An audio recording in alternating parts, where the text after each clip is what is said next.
with the changes. So I'm curious to see how things progress with the character as we move forward. Ooh, what a call out in the air from Pikguy, already establishing some form of pressure. Minions are out. Oh, you got caught in the air. Guess what? Eat the minions. Make sure you can get through them. Obstacle courses. And what a call out with the Mix-ups here. The Red RC gets the hit. Move forward, a little bit of a break there, and once more through the wall. That kills Millia. We got glass, bones, and paper skin. Almost felt like there was no chance of playing the game, and again the minion comes through. What I really love what Pikguy's doing here is calling out the deflect shield and establishing pressure.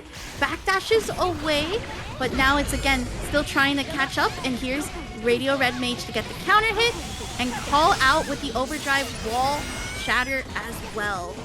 As all drivers see previously for Jacko, but now we're getting the Millia mix going on. There's the 2K counter hit burst, comes out. Here comes the super. We're putting the masks on. The extra durable homies coming out. We're going the full long range zoning game plan. Serving kick for the win! Oh, 2 active still because of the blue RC was able to slow down time. 2K2D sets up disc and goes for the mix. This should be able to kill with the overdrive. No, it's still scaled with just the mix. Kickstarter, we're going through. The overdrive comes out. That might actually connect. Still use the 100%. Drift up to throw the Artemis. What a response. That was so sick. That's how you know Jacko, this Pikguy's Jacko is on expert level. What a call out. Went for the reversal command grab, or better said, hit command grab, and then used purple RC to keep it safe and not get punished by Artemis Wing. The Jacko is a character that I always love to watch. And controversial opinion, chat. Controversial opinion. I think it's very interesting to play against Jacko. I think there's a lot of fun little back and forth interactions that you get to play if you really key into how they like to use the minions. But just the way Pikguy was throwing them out, getting the punts going, it was very fun to watch. But now we're getting a character change to Lucy. You can't see me right now, but like I'm jamming in my seat right now. I'm so excited to see this character in tournament play, and I do think Lucy has quite a bit to contest against Jacko.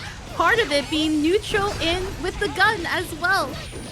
I think it's going to really come down to how well RadioRedMage can use the movement, because Lucy is so incredibly fast. And if you can control the spacing and get through to where you're truly threatening, that's going to give Jacko a hard time setting up places. But right now with the full setup, we're just giving her so much space to use the minions, but right in with the somersault.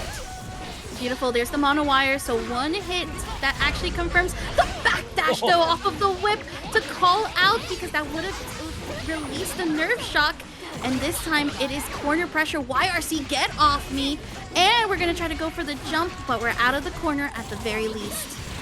Oh, there's the purple RC just to stay safe, stay in, doesn't go for the break and gets the gold burst out.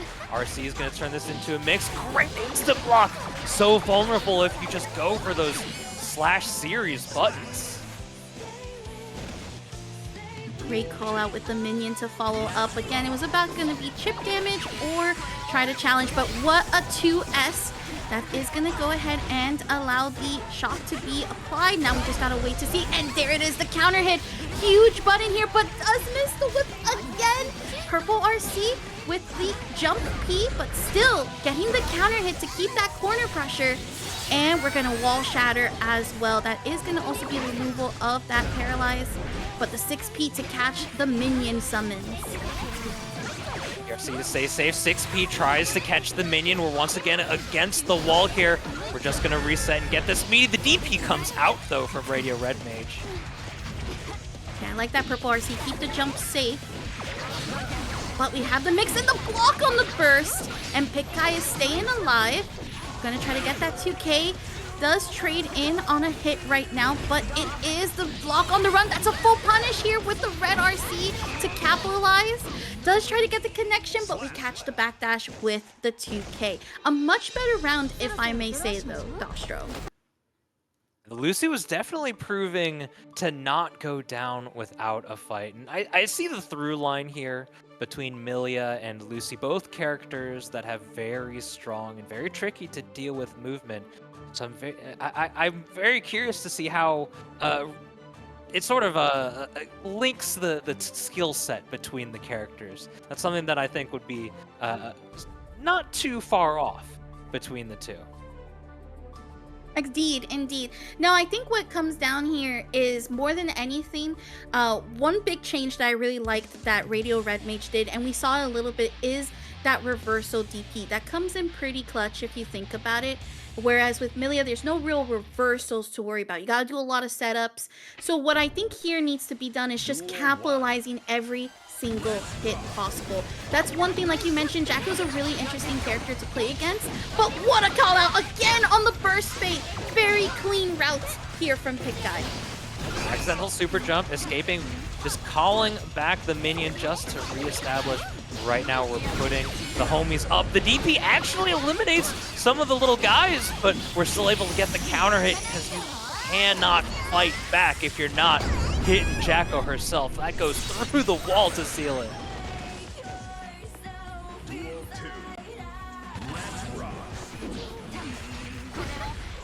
So here gets the insta block, but the heavy slash doesn't get punished. We're expecting a special cancel there. Alright, and we have the just blocks here. Big advantage as well against Lucy. Another just block, Red RC to keep the run safe.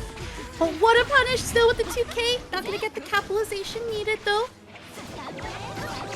Ultra patient at that mid-range, but once we're established with the minion, it's going to be a lot more favored. The burst gives Red RadioMage more opportunity, but reversal here instantly of favor. Oh, accidental misinput. That was supposed to be Elysium driver overlapping with the punch button there. Beta YRC gets the tick throw. Maybe that input was gonna probably cost here for Pikguy, but we're gonna get the throw. That is gonna be auto paralyzed, and again, applying the mono wire. 100% tension on the side of Pikguy is gonna be awfully dangerous, even from full screen. Gets the super out. You can't contest these minions. Oh, Blue RC, we got the 2S. That's huge. And we're not using the burst to save it for the next round, but great Blue RC to catch Pikguy off guard. Pikguy with the long horizon mindset uses it when it is available and it's positive for them. Able to get the punish, but the 2K doesn't turn into anything.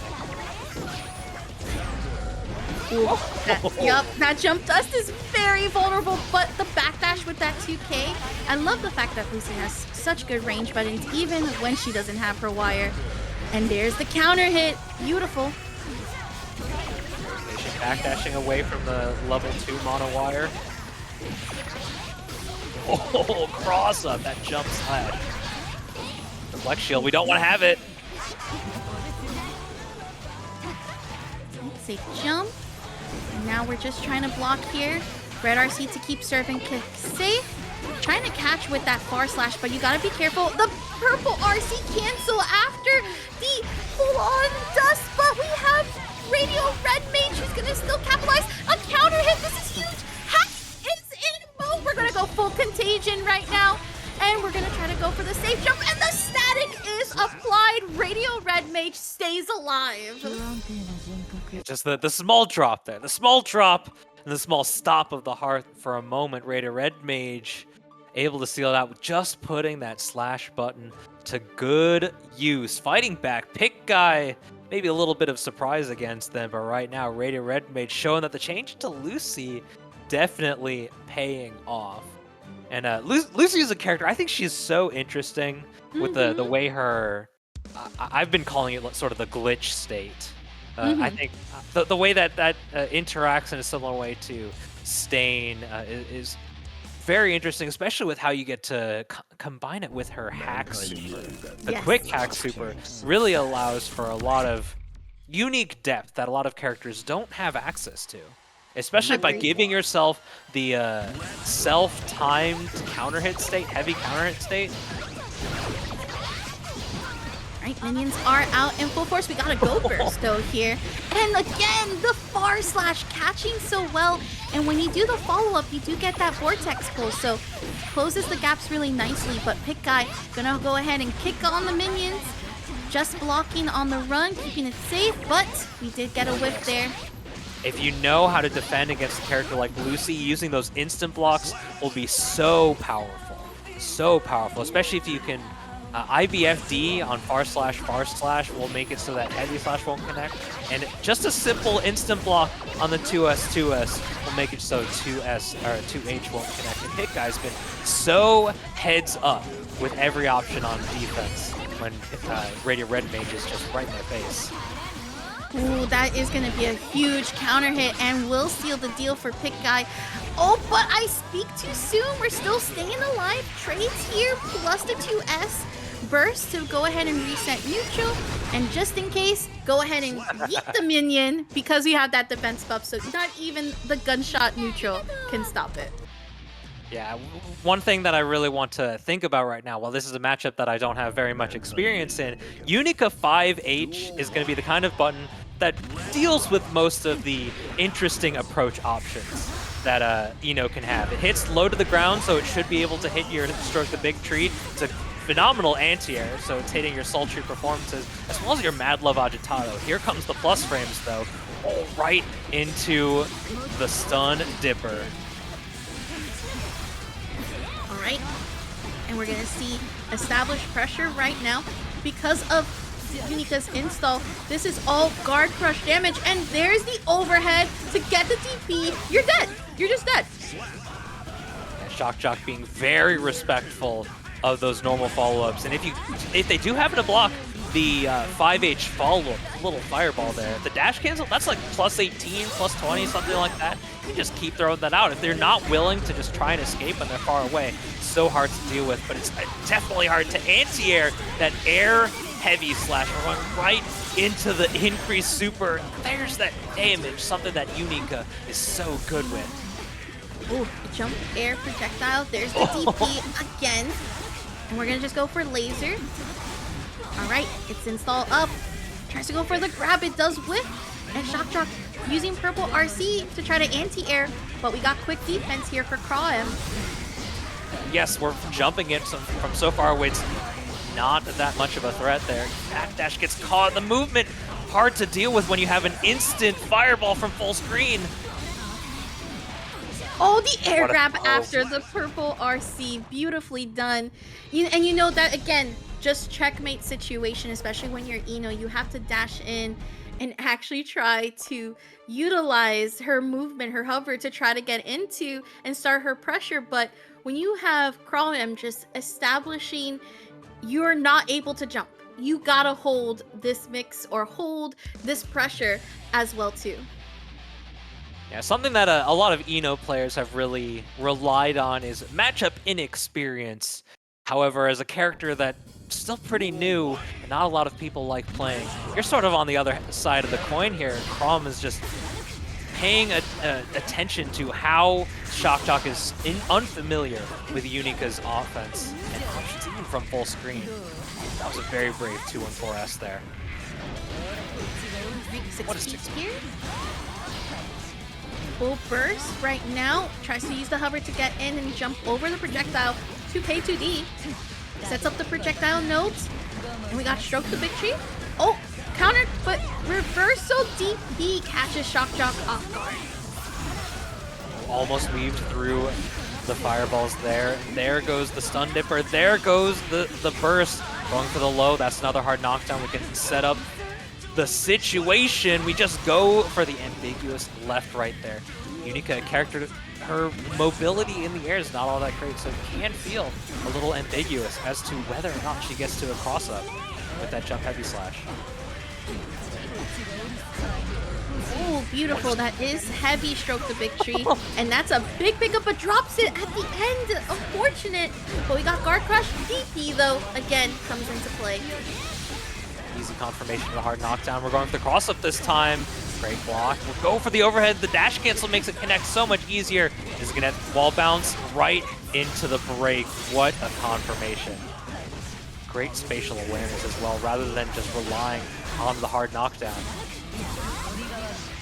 Just be mindful of some of these projectiles, but there you have it. Crawm right now up 2-0 with some fantastic Unika gameplay, I do must say, in those moments. Unika is just the kind of character. She swings and deletes your health bar, and it's, if you're relatively new to fighting games in general, or if you just feel like picking up a character who you want to just simply swing with, Unika is the kind of character to do it, because she's got some belligerent tools to use and utilize. On the other side, we have Shockjoc now changing to a Lucy pick. This is the second time we've seen this evening. I actually really like this change. I do think Lucy helps with matchups like this, very much so. And this is part of the reason, right? Having mono wire, being able to reach far to match the range and actually catch you off guard. And we have that 2P, doesn't get the whiff punish, but cancels the mono wire. Once Just a again, bit of a hey look over there kind of setup. The mono wire cancels, they are not plus. They are not even more plus, slightly more plus than a regular letting your normal hit. It adds like an extra 4 frames of recovery. gorgeous rounding right here from Shockjoc. Gets the wall shatter plus. Glitch state still applied. I'm definitely taking that glitch state from Young Dastro. It's a good one. Pick up there, going right for the tumble, right in your face, especially with RC on the recovery, making it a potent option from long distance. For Far Slash, it is pretty good at range, although it does not have that such high burst speed. Oh, there's the DP trying to catch the throw, perhaps. That's the one good thing about Unika's overhead, is that it can establish this pressure here. But what a 5P. And then hacking going into play. Classic Contagion. We're going to get the counter hit. Nope, not just yet. Risk is still available to get that counter hit done, but it is gone now. So now all of the debuffs that were applied from the hacking, gone. This is now setting up for glitch state. And what a flash slash to catch. RC escape here, same side, safe jump setup. This is going to go into super. Heavy damage here. Is it enough to kill? Got to put that green bubble out. Ooh. Right underneath. Goes for the counter hit close slash here. Is this enough to kill? We're going to be able to get a setup here. Safe jump. Going for the cross up. The JS doesn't connect, but we still get the 2K low. Shockjoc puts their first game on the board. I love that confidence, by the way. So if you're in the corner, you can try to get an extension with 5K or like 2K, for example, depending on how far it is. But because that was max distance mono wire, you have to go for the reset. So that was a great way to utilize that safe jump setup and then go on the other side for a 2K 2D. And because Lucy's 2D is a mono wire, that applies the glitch slate. So very nicely done there, Shockjoc. Beautiful routes. Goes for the enhanced stun dipper. It's just -3. Oh, what an answer with that DP. Just gets the burst out. There's the plus frames. We're trying to get the anti-air. Unfortunately, gets counter hit for our troubles. And we're going to go through the wall here, right into the super, just to guarantee we break the wall on our terms. Oh. And get the round in their terms as well. That's going to be potential set point for Crawm as Shockjoc goes ahead and fights for their life right now. Wild Assault confirmation. We're going to be going through the wall here, just going for the setup. The overhead connects even at that distance. The greed sever so powerful. Plus frames off the counter hit. Oh, just doesn't get the DP to connect. Perhaps a bit of a missed input. Going to be able to go for pressure. DP through the mono wire attempt. Again, that's going to be install. Has to be mindful. Purple RC, 2P to try to anti-air, but we have the jump in, and this is scary. This is where we've seen Crawm get momentum, but the reversal DP from Shockjoc to stay alive. 5P, so slash stagger. Oh, Crawm is so scared of DP. The jump back JD, though, seals it out, and Crawm is able to seal it 3-1. What is going on? Well, this is a Hiho versus Gojira, as you can see in the up next little preview here. Hiho is definitely someone who has taken a few W's against the Potemkin, so we'll have to see what goes on. But this is sort of historically, in a Legacy Guilty Gear, not a good matchup for the likes of Millia.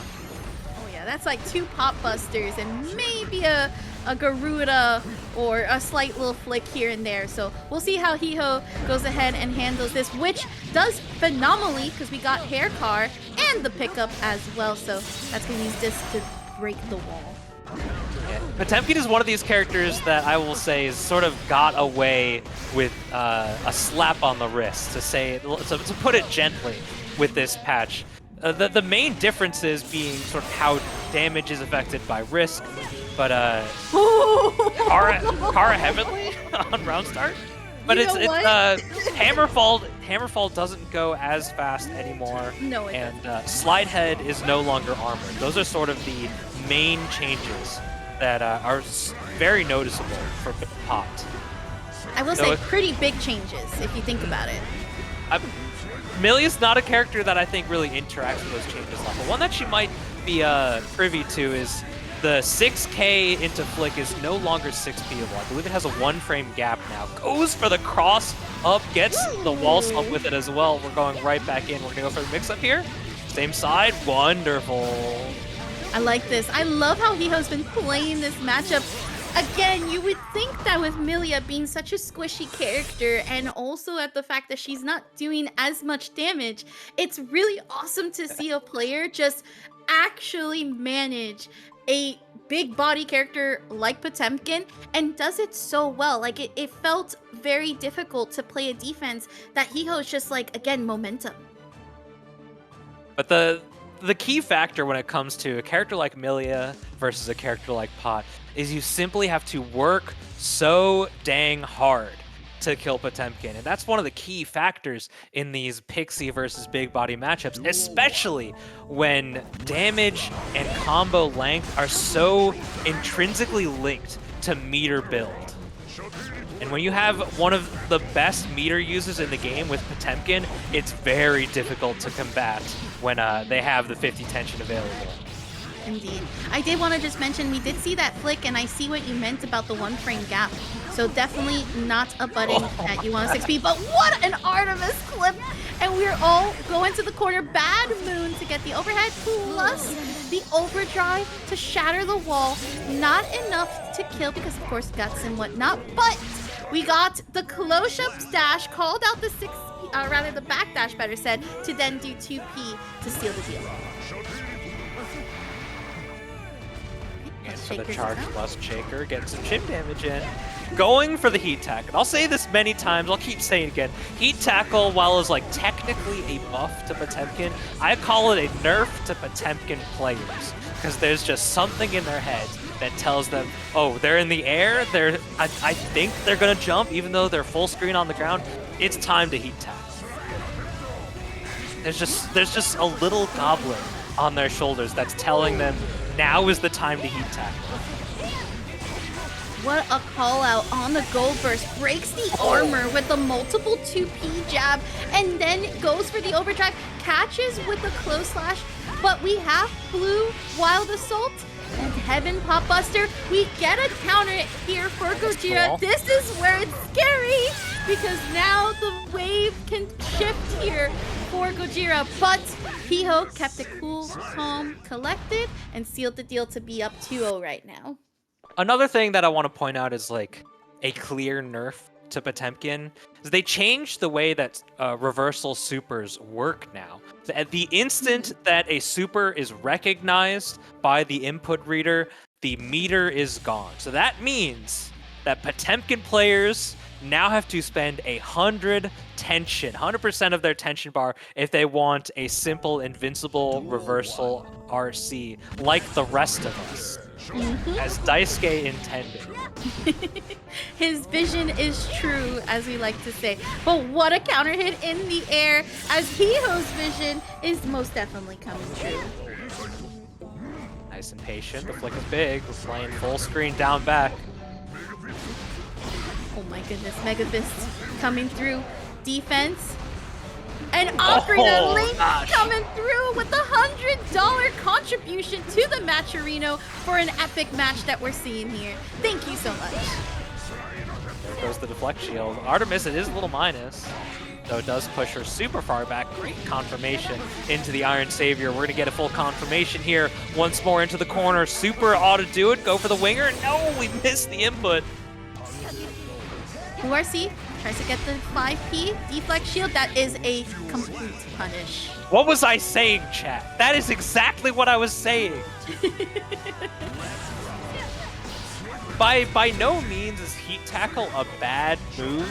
It's like, in general, a pretty fine move. It's pretty okay. It has a very specific niche. But there's just something about Potemkin players that makes them want to do Heat Tackle. This is such an interesting game plan here that I'm seeing from Piho. Very patient, just allowing... Oh no! Pop Buster #1!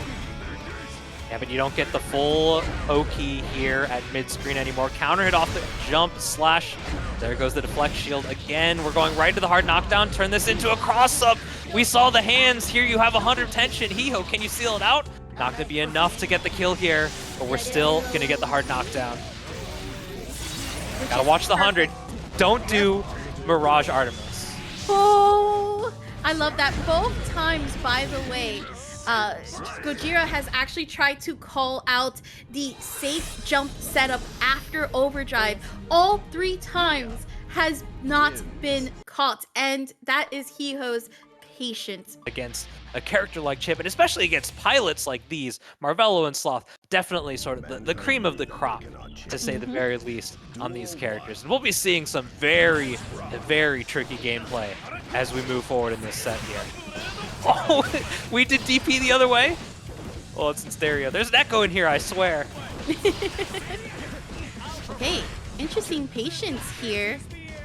As Marvelo backdashes and then hops on the tightrope, catches Sloth in the air, and forces Sloth to burst. But now we got reversal tightrope. Which tightrope? Who has control of it? It's going to be Marvelo. There's something that I do not know, and I hope someone in chat can tell me what the case is. Can you go on your opponent's tightrope? That would be really funny if that's true, if you could do that. You know, I think you might be onto something, Ashton. That would actually be cool. Okay, this so is not something that we see very often. Okay, we got the overdrive. That's gonna be the wall shatter. There we go. Nice awareness on the meter build, going for the safe jump setup, trying to catch the backdash. There we go. The instant block on the second hit. Resho doesn't get a punish though. Sloth gets the DP. Here's a counter hit on 2H. We're setting up, going for the other side, jump slash YRC puts Sloth in the corner. What a dash forward. Oh, is that gonna be a death here? I think so. I think so. With the way that Chipp set out, plus the wall shatter, that should be it, and it is. It didn't even get to the wall shatter point. That was straight up the overdrive. And that's the damage super. It doesn't break the wall, but it does deal more damage than the Uzumaki barrage into the wall break. Not enough damage on the wall for the stick there. Marvelo being very patient with where you are on screen. There's the backdash to get the counter. But offensive burst, we keep Sloth with their back to the corner. That's a tightrope as well. And now it's the wall shatter. That is going to go ahead and set up for a hard knockdown. Safe jump. Goes for the same side situation and escapes the possibility of the DP just with a little bit of sleight hand trickery there. I love some of Marvelo's setups sometimes. It just leads into almost like a checkmate, right? With some of the routes that Marvelo has developed. And again, just like we saw there, no matter what you do, you either took the combo route or you try to go for the burst, and Marvelo was going to be ready for it. So great checkmate situation there from Marvelo's Chipp. Marvelo's always been so astute with how he pays attention to the game states. Even with such a fast-paced character like Chipp, he's just always able to digest what's going on in the game as easily, very quickly. these plus frames with the Hammer Blade. Goes in the super, the burst comes out in the nick of time. 6P actually able to connect there. I swear, every time I go up against a Chipp player on the tightrope, it's impossible to get a 6P to actually work. It feels so difficult. Unless you have a god like 6P, it is very difficult. I agree. And that is indeed a kill, like you called it. Nice. There's Marvelo up with another round. Sloth building to just about 3/4 of their burst back. But we're trying to cancel it out there. There's the rope for rope. That counter at 5k allows for such a clean confirmation. And Marvelo just loves to be in that positive meter bonus. Character that's just always pressing buttons, always moving forward, especially as fast as Chipp goes. Having that positive meter bonus is so powerful. We'll see it on both sides here, in fact. Safe jump. Tries to get out of that corner. Catches Sloth there. We do have to be mindful of that burst, but it's going to be locked out now thanks to the damage overdrive. And this is mid-screen too.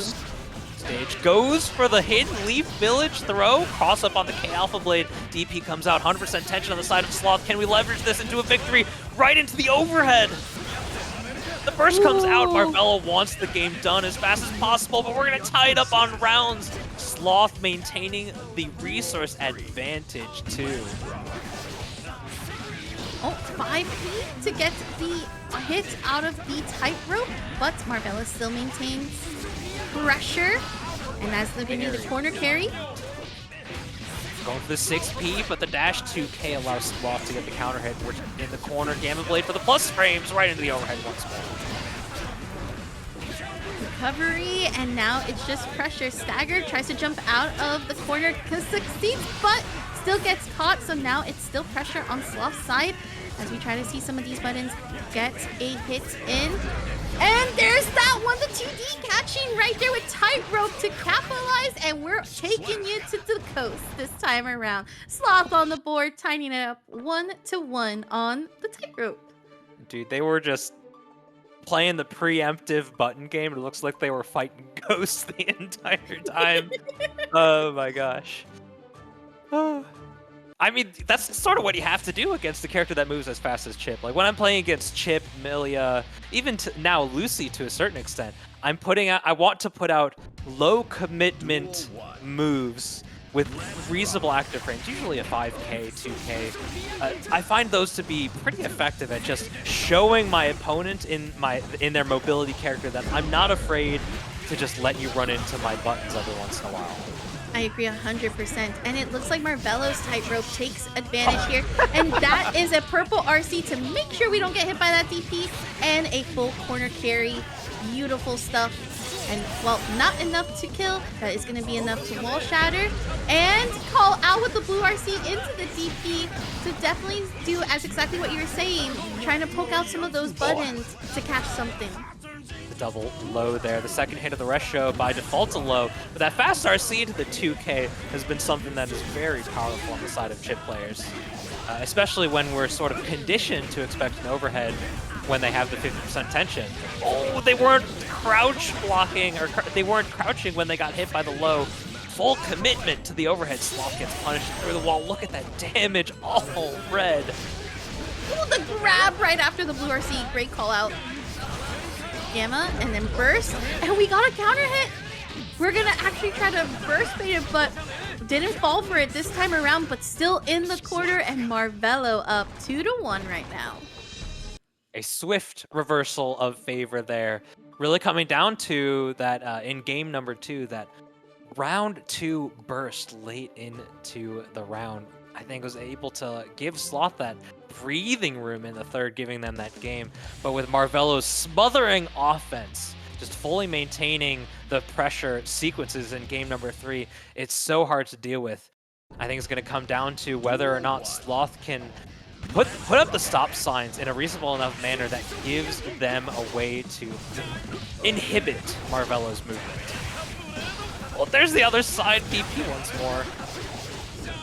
Oh, tightrope. They switched, so that answers your question earlier, Dastro. You cannot jump on your other opponent's tightrope, but Great burst bait here from Marvelo to capitalize, and again, in that low health critical range.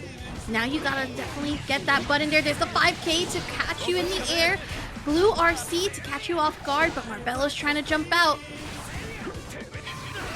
Playing a little airborne right now. Oh, gets the punish there on the second hit low. We're going for the cross-up attempt. The backdash gets hit with a slight delay on the air dash jump heavy slash. Not enough to kill here. Marvelo has a burst built up. We're gonna see, are you willing to spend this so early? It doesn't even matter. The jump dust comes down, knocking on that noggin.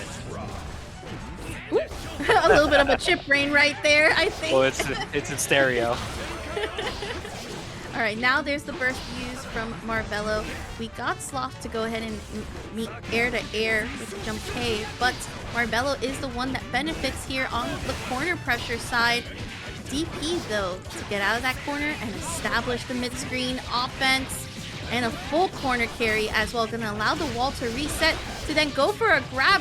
Interestingly enough, secures the deal right there.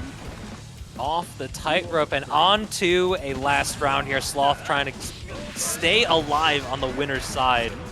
Go for the same side with that close slash off the tightrope. Clean hit out of the air, but doesn't turn it into a confirmation. We're right back in, just establishing the utilization and the movement tool of the tightrope. Doesn't get an anti-air. The counter hit jump slash turns into a super one routing. Sloth has phenomenal awareness right now.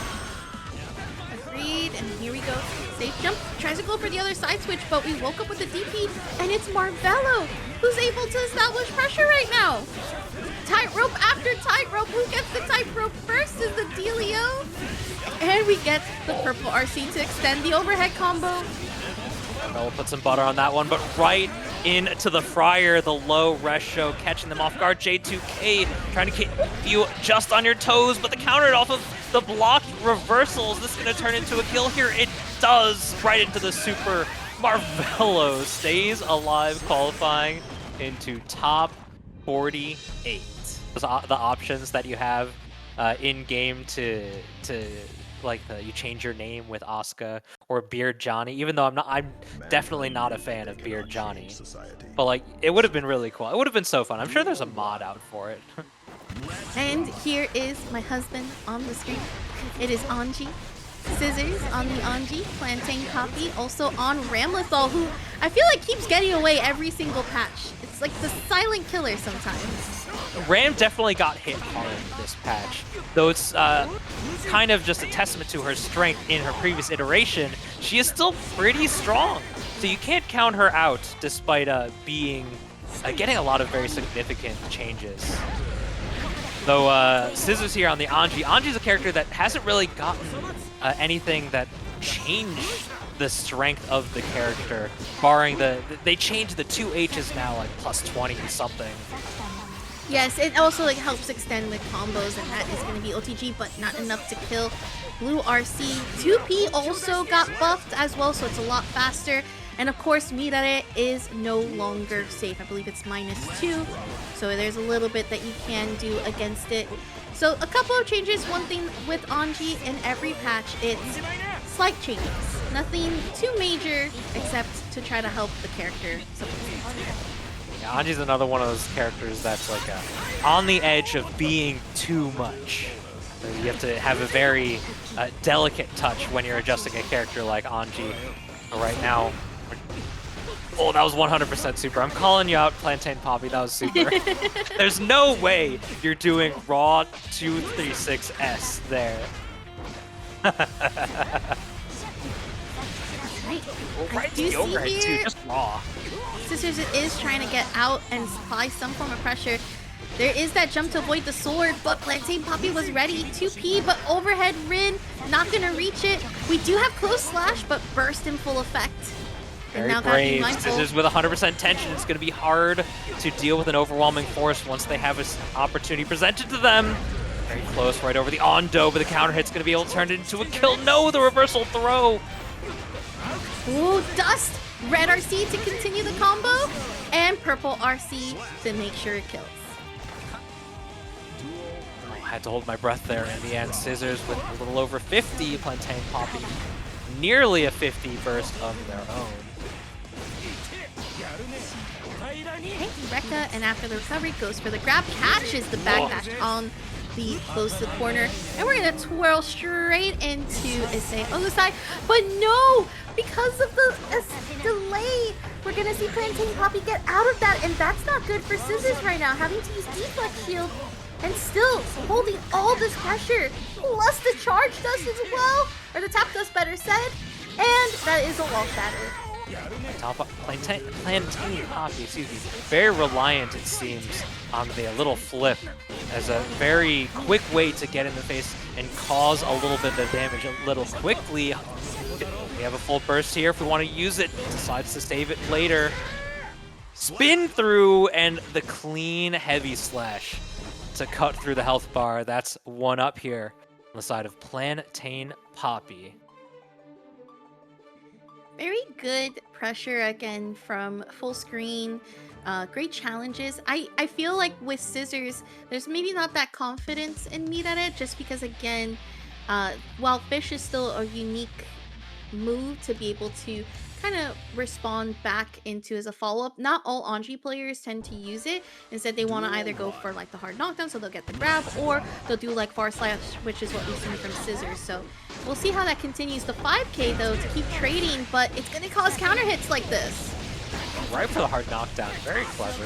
And a little bit of plus frames on the on-go after the OTG. Rare footage of JH now actually working. Clever use of the Bayonetta there. Ooh, that is a hit, but going ahead and recovering 2P to keep Butterfly safe and frame trapped. But 6P gets whipped, and that's punished. Catch the backdash. Close slash is not a button you want to try backdashing against Anji, especially catching in the air. That's going to be hefty damage. Not to mention, that move is active as all heck. Absolutely. And this Most close slashes, they're like 6 frames active or something like that. I swear there's got to be an extra few frames on the end of close slash for Anji. Right, guard crush. 2K2D with into the Rekka. Red RC, That but tension. the dash! The reversal throws, Scissors really cutting through. It helps a lot. There's Ko to go ahead and extend combo. Jump cancels. And we're going to allow the reset this time around. Off the wall, but we put ourselves back in the corner. Gets the jump confirmation there. We're going to be able to go for the overhead. Forces into the hard knockdown. There's a little bit of a shimmy to get through, and there's a little bit of a subscription from Ortney Intro. 7 months. All right, tied up 1-1. Scissors versus PlantainPapi. I really like some of the decision making there. I'm curious what was the... I'm assuming with the reason that having the wall shatter, it was to definitely reset the neutral so that it be in mid-screen instead, or rather more closer to the wall versus actually doing a whole mid-screen, which can be a lot tougher again when you're facing a character like Ram and also a player like PlantainPapi. Going for the auto time meaty, putting out the butterfly, just relying on PlantainPapi just sitting still there. OTG turns into butterfly and the bird. Here we go once more. A little bit of a shift left and right there. Oh, what a disjointed forward slash. My goodness. There is the close slash into the co-activation and a beautiful wall bounce into the 2S. And also great patience there from PlantainPapi, not choosing to use the burst in that moment. Stay with the resources, especially if you want to win game 3. I'll mash out the Anji reversal 2P. One of the best reversals in the game. Okay, trying to find the air footsies. There's the counter hit. Tap dust. Goes in for the dash cancels. Grid ends up hitting, and again, the slightest of movements there to frame kill to actually catch your opponent backdashing. The burst right when the last sword goes out. We're going to be able to get the RC for the kill as well, punishing the flip. PlantainPapi so antsy at full screen with no swords, putting out a bit of a Hail Mary to try and stay in the game. I don't blame them.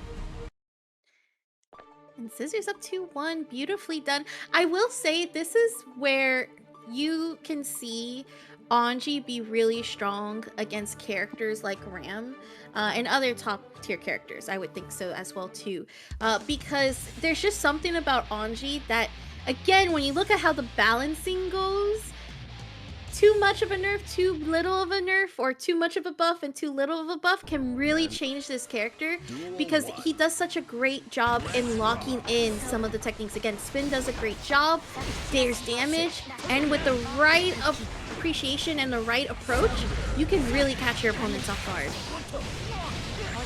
Catching them off guard, the 2S, catching an escape attempt, but we escape with the burst, trying to go right back to normal. Neutral, but these normals are so potent, hard to deal with at this range. Well, RC tried to call it out with the 6P, but wasn't able to make it. I swear these flips, they just keep coming out and diminishing returns as the set goes on. Hard Crush, Tap Dust, Explosion to extend combo. Not going to be enough to kill here, but can still keep the pressure going, especially with Tap Dust again. The 2P, and because of the low health, Wall Shatter helps with the damage. I think they were perhaps relying on the 5D getting the kill there, but still able to seal it up. And just get close to the corner. And scouting out the air as well, recognizing that you aren't in Guard Crush as long anymore when it comes to these Bayonettos. Ooh, beautiful 5K to be able to get the Wild Assault after the spin, and what a combo here.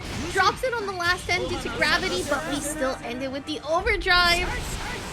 Our knockdown positive meter bonus, Scissors is looking mighty strong here in round 2. Beautiful. Oh. Ever get 50-50 to death? I know I have. Oh, I always love to. Well, I usually do the 50-50 to death. Sometimes I don't. I'll be on the receiving end. Bending swords both pretty early. We're going to have a little bit of time without them, but Thro's going to delay the recovery again. And there's the backdash once more. He's getting caught by it. There's the 5D instant stick there with the quick RC. Turns into a strong position here for PlantainPapi. Oh, tried to Kara cancel into Nagiha. Gotta play really good defense right now. We have the YRC, full burst, just a pixel of health, counter hit side, but what a 6H! Oh my god, or 5H better said, and that is a big pickup here. We're gonna go straight into Butterfly, get those plus frames going, but the grab! Smash it out, because you see the hop. Right at the last moment, we press the button. Scissors getting away with most of the reversal grabs so far. PlantainPapi maybe catching a little bit of what's in the water with that last seal it out to catch the tie now at 2-2. I believe the first game 5 we've also had on stream, Dostro. We're cutting down to the cream of the crop here. This is top 48 qualifiers right now. Beautiful 5K, and that's going to set up the hard knockdown. Tried to go for Fujin follow-up, but we're going to see PlantainPapi going to throw out swords and keep the corner. 50% tension to maintain pressure and get some of our swords back. The counter hit would have turned into a knockdown, but we have yet get the burst going. Then beautiful counter hit. We're going straight into Issei Ogusai, and that is going to wall shatter as well. So hard knockdown. Still got 50% tension to work with. Beautiful safe jump heavy, and that is all Scissors wrote for that first round. Back on potential set point. Just getting hit on the way down too. Caught crouching. There's the low now. The delay on the 2S. The backdash actually pays off here from the overhead IAD in. Woo! That's beautiful. Oh! But no, you pressed the button right! Catching the air. There's the S Bayonetta. We're going to get the knockdown here. 100% tension though means we're going to be a little scared. Oh, scary. Catches the Contra Fugetsu with a throw. Scissors just trying to escape. The backdash after blocking the Ondo, something that you might be forgetting. It's not something that people throw out as much. The Ondo is now minus. I want to say it's -3 now. Slight patience here from Scissors. Yeah. But there is that punish off of the spin. And we spin through. Far slash catches it, but burst is used by PlantainPapi. So we use deflect shield here from Scissors. Throw tech trying to close in on these gaps, but it has been PlantainPapi who has been able to capitalize. And that is going to be the wall shatter. So we get to safe jump, and again these whiff grabs and panicking modes is not helping out Scissors. Here's the 6P, but doesn't convert off of it. It's been a swift reversal of favor. PlantainPapi was on the back foot for a large portion of the last few rounds, but right now in the driver's seat, gonna get the confirmation. 5K6H seal it out, and they move on to the top 48 winners side. The Air Behemoth Typhoons, they no longer cause a hard knockdown. So if they go for some strange double overhead shenanigans or triple overhead, we do have the security cancels. They do not hard knock you down. Those are the notable changes, I want to say. And this wouldn't be a RedIAmNot set if we didn't have Birthday Train playing in the background. RedIAmNot also coming off from the CFFO win, I believe, if I'm not mistaken. Showing off that Goldlewis here in Florida has been a treat. And already there's the counter hit. Oh, you get the double Behemoth Typhoon plus the wall shatter as well. And what a stomp. Yeah, that 5K's got a bit of a distrin on it, so that's something that maybe we forget time in and time again. One counter hit. Tries to catch the footsies with the 684 though. Hard knockdown using the heat tackle. Oh, there's the tick. You're dead. Iron Giant in the outer atmosphere. Ooh, trying to round start Popbuster, but RedIAmNot the slightest of walks backs and then able to solidify some damage, but this time you get punished with it. S-Gift going ahead and applying some pressure. Well, that's another change Potemkin got. I do believe that on normal hits, 6H now causes a tumble effect. Well, that's not a hard knockdown. Gotta build your own hard knockdown. Goes right into the down of the system. 3 whole circles. And then catches with Behemoth Typhoon on the backdash. Beautifully done there from RedIAmNot. Great usage of the 6-2-4 there. Red, ever the coffin connoisseur, knows exactly which swing to use in which situation. Indeed, indeed. I mean, it's RedIAmNot, right? Probably one of the best Goldlewises out there. I would have to say at minimum top 10. If you think about it, very strong all the way with this character. Has been very strong with this character. When I think of Goldlewis players, I think of RedIAmNot, I think of Cheryo, Rang 13, Precho, Gobo when he played Goldlewis. Gobo plays a lot of characters.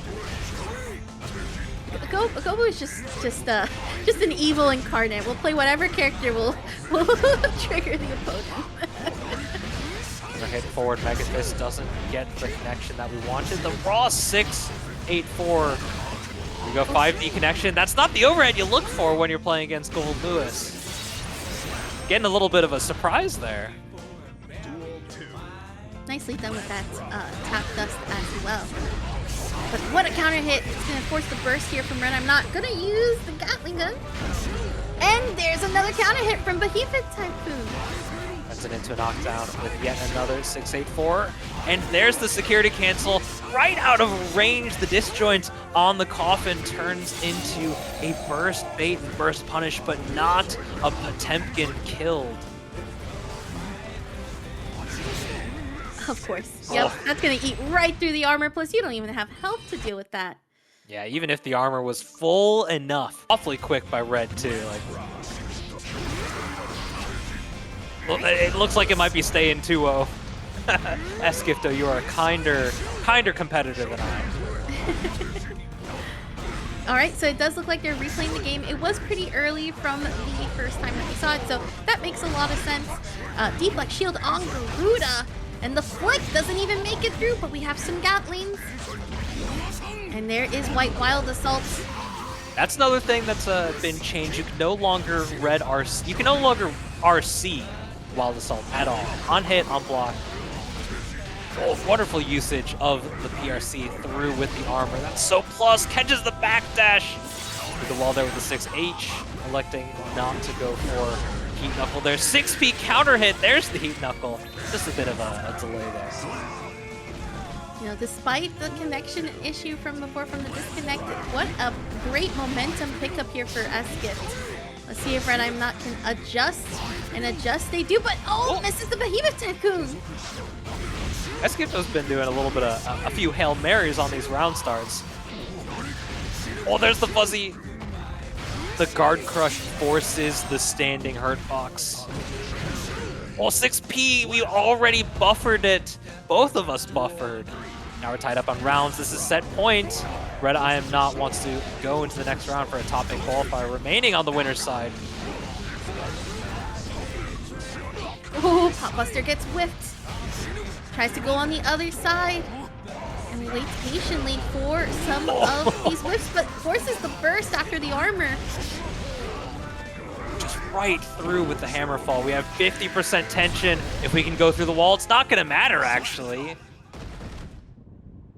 Secretariat absolutely taking these damage. Very nicely done from S-Gift.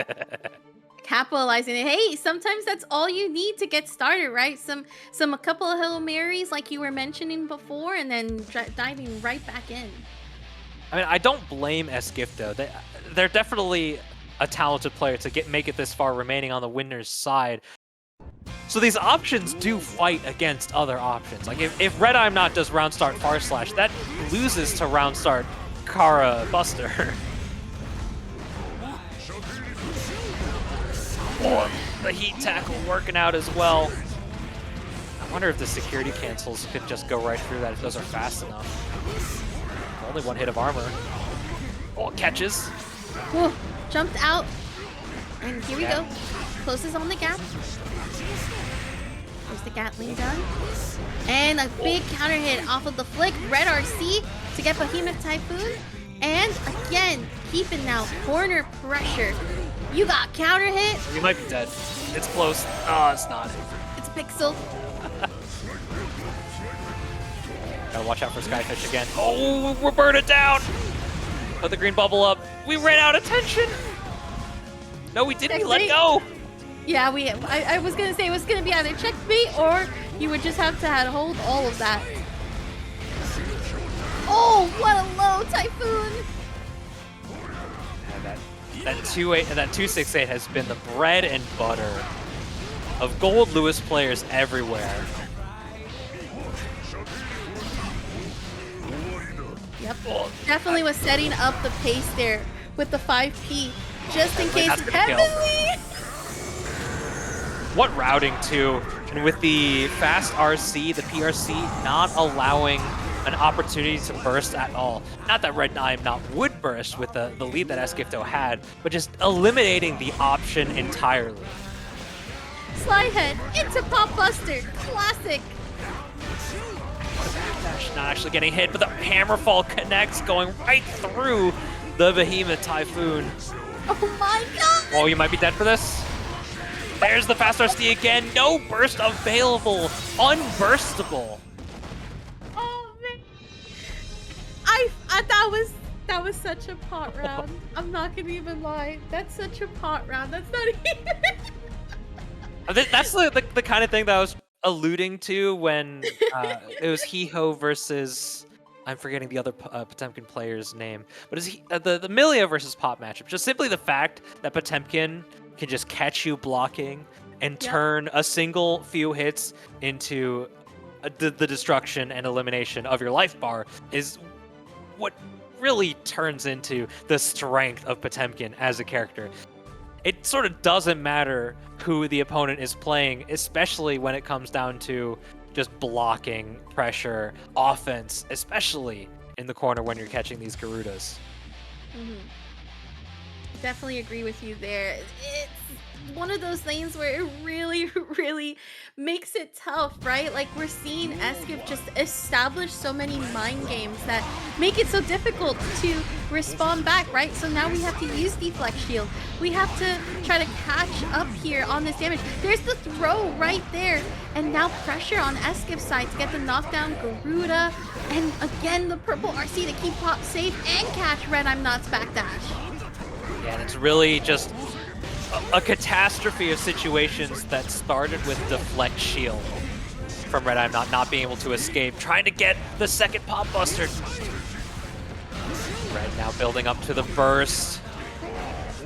We have RC available if we want to use it, escaping the 684 counter hit. We're going to turn this into a knockdown right into the Thunderbird. There's the low.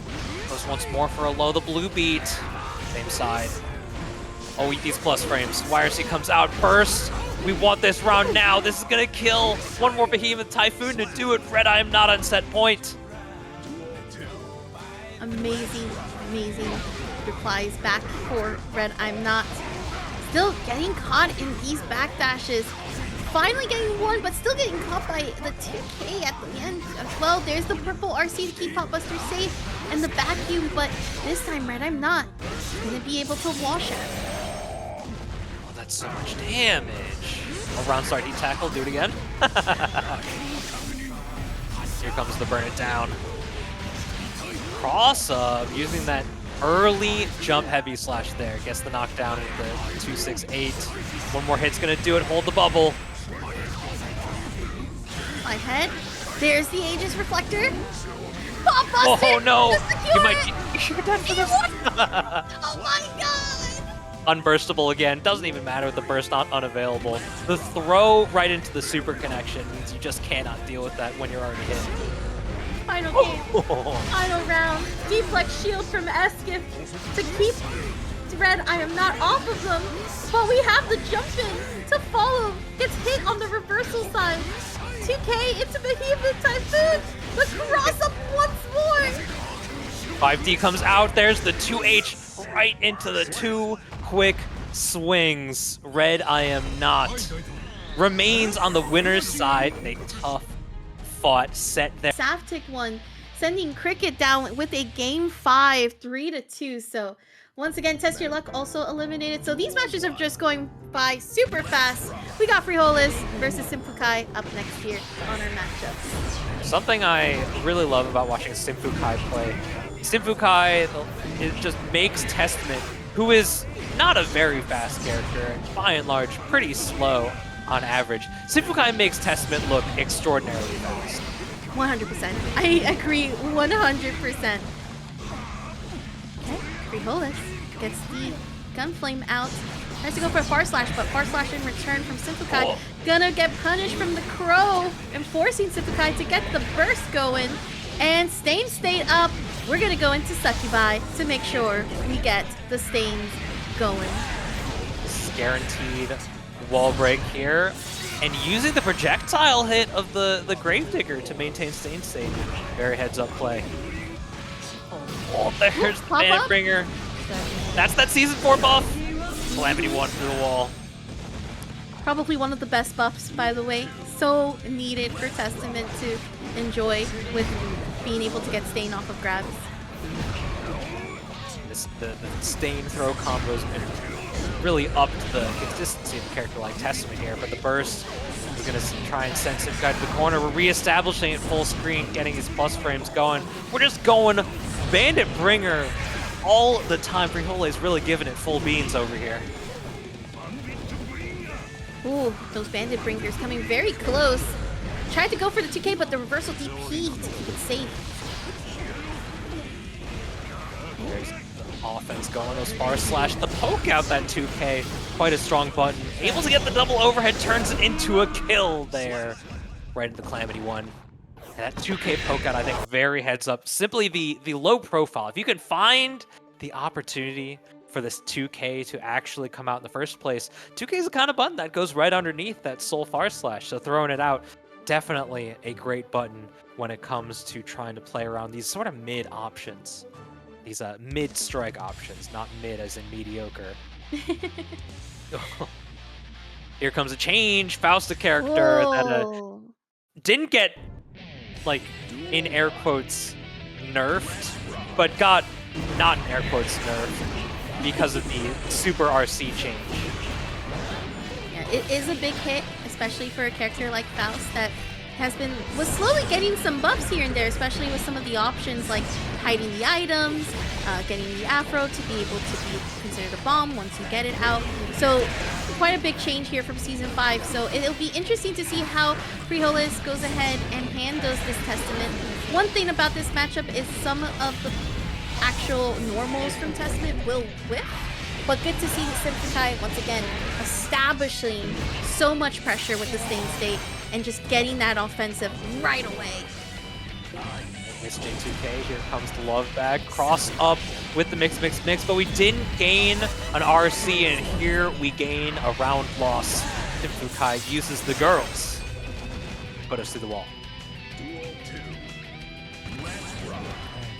So starting off with the 2K, far slash landing in, but Mini Faust comes in to stop the pressure, backdashes away from the blue wild assault, and big teleport here to get the Crow and pressure right now, but the wake up grab from Frijoles to go for corner pressure setups with Mini Faust to help out.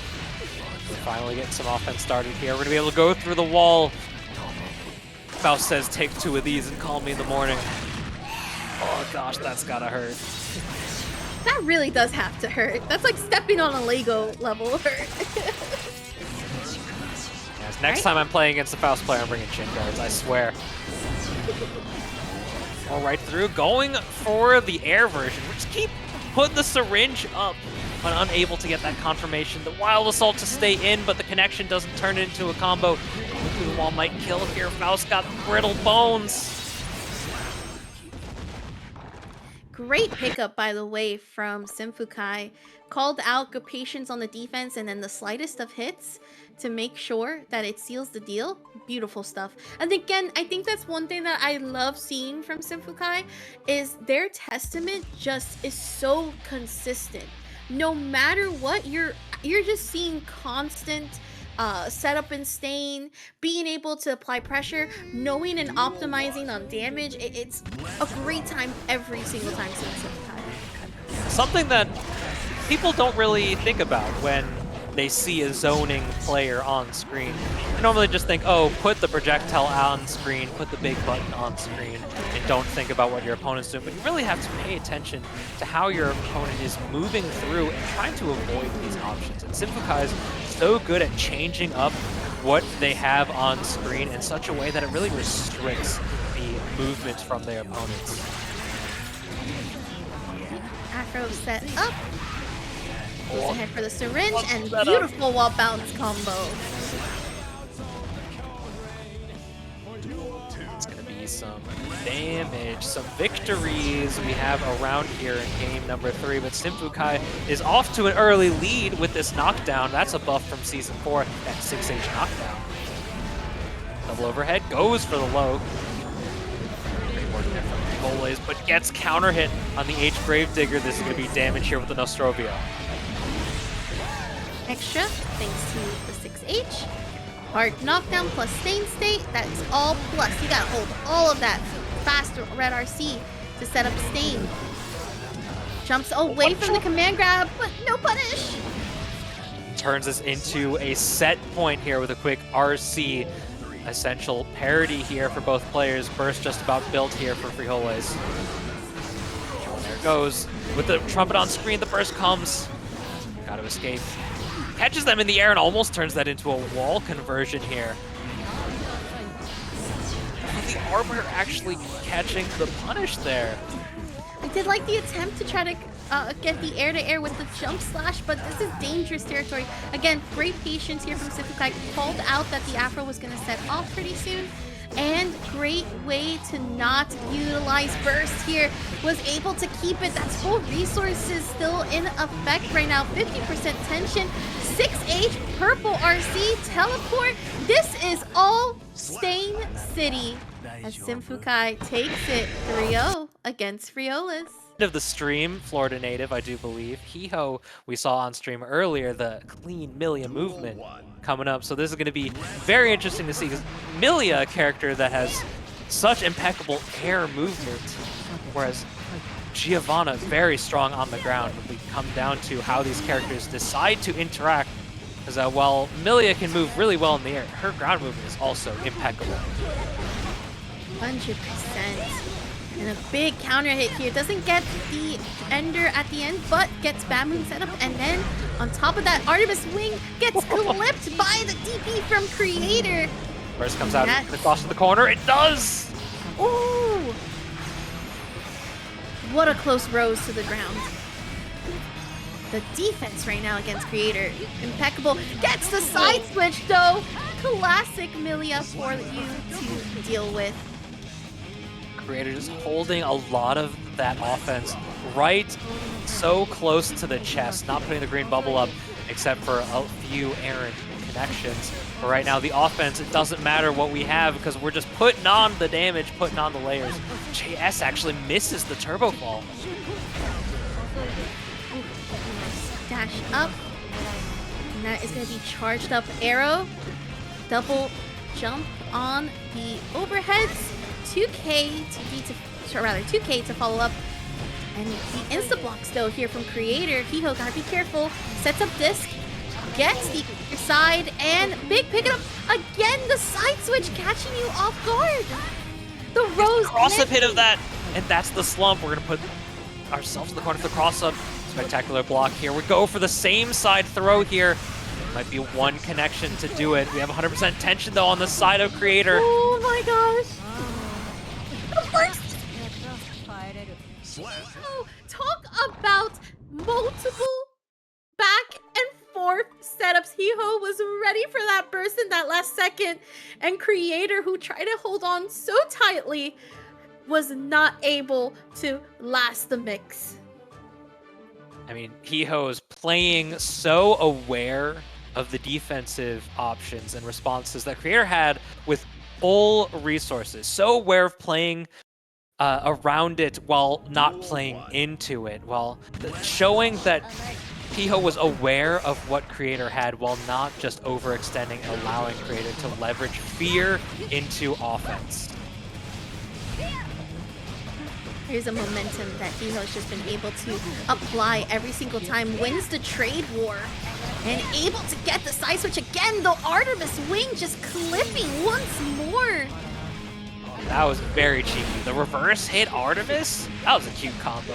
I'll say it, that was cute. First comes out, 100% tension, catches the 2D, doesn't turn it into a confirmation DRC. Here's a mix-up. Yeah, at some point Kreator's gonna have to keep challenging, but it's some of these trades that Hiho's been ready each and every single time to win on the scrambles, and when you see a Millia player winning these scrambles, that is huge. So big 2K to go ahead and start up a pressure, but it's Hiho who just is able to just keep Kreator on that offense or defensive edge. The layers of Hiho's offense has been really great at keeping Kreator on their toes, but here's the second time we've actually fully counter hit the Mirage Artemis. Oh, that is a big punish. That's going to allow this setup to be done with the disc. And I love it. Was actually able to stick on the same side, making Kreator second guess on it. Throw tech. Oh, we're going into the overdrive. But no, it called out the deflect shield and then gets the OTG. Hiho is just on ludicrous speed right now. I swear. You gotta check what's in Hiho's bloodstream right now. I swear there's something different about how Hiho's playing right now. Oh yeah. I couldn't agree more. You didn't block that? No, I did not. Absolutely not, Hiho. We are not blocking your setups. I will be the first to admit it right here. I mean, a lot of people are saying that Millia's looking pretty strong right now. The Millia stocks are looking up. Even Lord Knight has been playing a little bit of the long-haired Assassin's Guild. Lord Knight is playing. I think you're absolutely right. Yeah. But here we go. Better start here for Kreator on the round. I like that we're seeing Kreator actually match a bit of the pace. Before we were seeing Kreator kind of stand back. This time around, we're actually seeing a more aggressive Gio. And rightfully so, right? Like, this is Hiho playing pace. Anti it to me. What a button. Beautiful. That's a wall shatter as well. Safe jump. With the arrow as well for a counter hit. And that is Kreator's round. Again, matching pace to Hiho. Is this the first round Kreator has taken this set? The first 2 games went by so quickly. Give me some pressure movement. Kreator's definitely got some hits here and there, but hasn't really been able to find space to consistently leverage a stray hit into a straight victory yet. Uses Rose to try to get out. There's the slowest of overhead, probably the slowest move we've seen all day from Hiho. But the 6B catches Kreator off guard. And Haircar, the double backdash. The air shimmy. We're playing air neutral. Be able to try and get the BD here. Doesn't get the OTG counter. It's going to turn this into a set point. This is now round 3, Kreator's possible last life here in the set. Oh, Kreator was going for the throw, but we stole it from him. Same side? Okay. Swift flow there. BH10 top, so strong on the setup. Ooh, the bamboo whips. And that's going to allow Kreator to jump and block the burst as well. This is huge pickup here for Kreator. Extra plus frames there. YRC comes and actually successful here. The double Artemis, that's a hard knockdown. One of the strong Millia buffs here. And he'd be able to get the pickup. Is this enough to get the kill? Misses the combo pickup. Oh, not good. Not good at all for Hiho as Kreator stays alive, gets the 1 on the board to show we're still fighting. Hiho, the unfortunate drop, had the kill in their sights, but the gravity scaling not quite what they were expecting. Kreator still moving swiftly. Let's see if we have the acceleration to keep pace here. This is game number 4. Duel 1. Let's rock. Again, matching pace, 2K, 2D. The disc catches Kreator. Blocks the burst as well, so high in the air. What a pickup here for Hiho. That's revenge. That's revenge right there for the last round. Oh, agreed. A little reel back from the Iron Savior there. Did that prevent the actual connection? I have to wonder. Oh, I think I saw 5P starting up there. There's the counter hit. That's the classic Giovanna round start. Slight walk backdash 5K. Tell me in chat, Giovanna players, you've done that a million times. Always. All right, hard knockdown. It's going to be a slight stagger on the close sash. And we're going to see Hiho try to get out, but there's the arrow to contest. Tied up on rounds here. This is still set point, but Kreator, a few hits could spell disaster. Another the first safe rooting!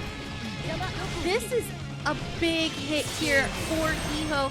We're gonna get the reset to neutral after the wall shatter, so it is still a chance for Kreator, but we have the grab.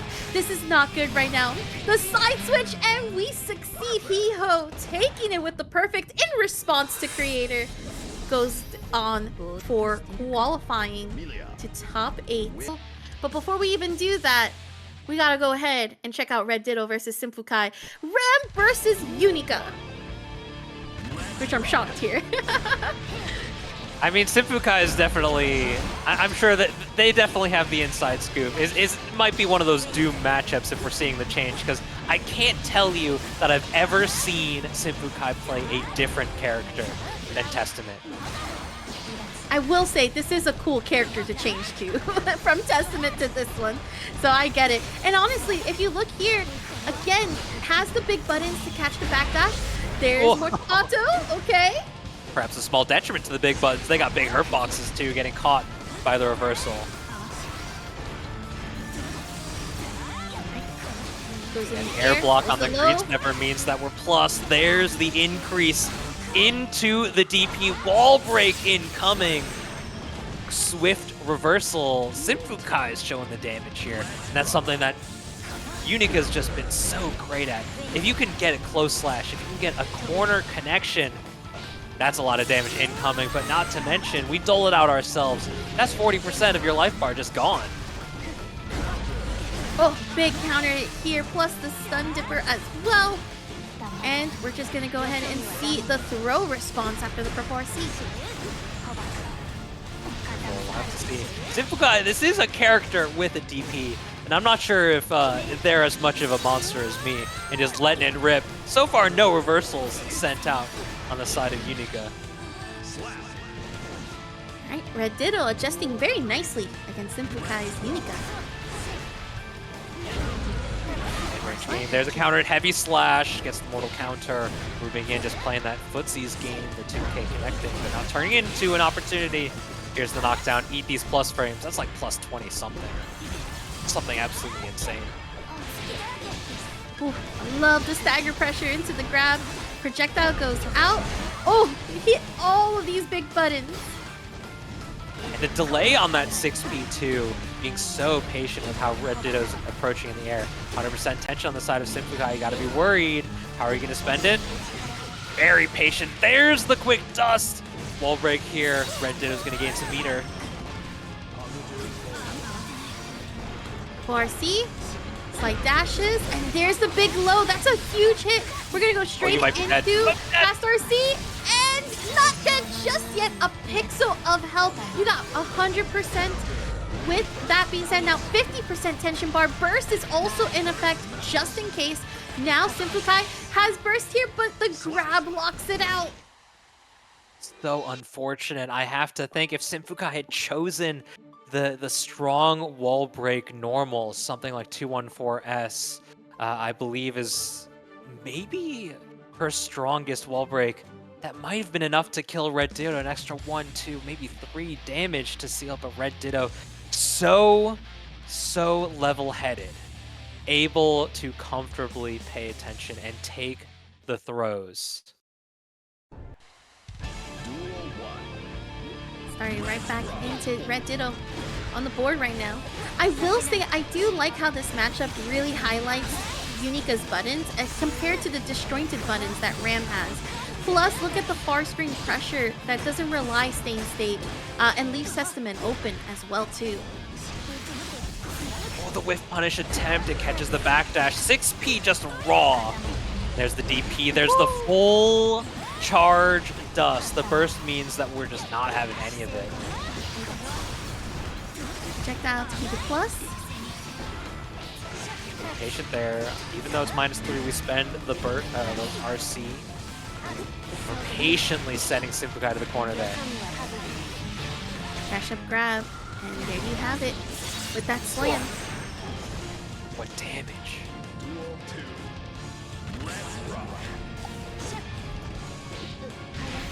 It's like 2K. Yep. Fix it up with the low.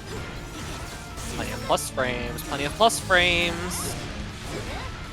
Ends up blocking the Greed Sever. Great defense here from RedDitto. Big pickup. Forces the burst off of RedDitto as well. A huge 6P OTG plus projectile to get the dash cancel in, but it is RedDitto who uses the Rekka starter to go ahead and break the wall. Through the wall, guaranteed, just using a little bit of a button as fast as possible. We're able to dash block attempt. The 2K 2D turns right into a super. The sword is back. RC to send out the sword. Explosion. Punch challenge, the burst comes out. We have the explosion to get the pickup. RedDitto with yet another victory. 2-0 currently. Now, is the question here, will SYMPHUUKAI switch or go back into it with Unika? And I think we're going back right into it with Unika. Yes, we are. So So regardless of what happens here, we're gonna see through it. SYMPHUUKAI's out here just trying to kill all gears, I tell ya.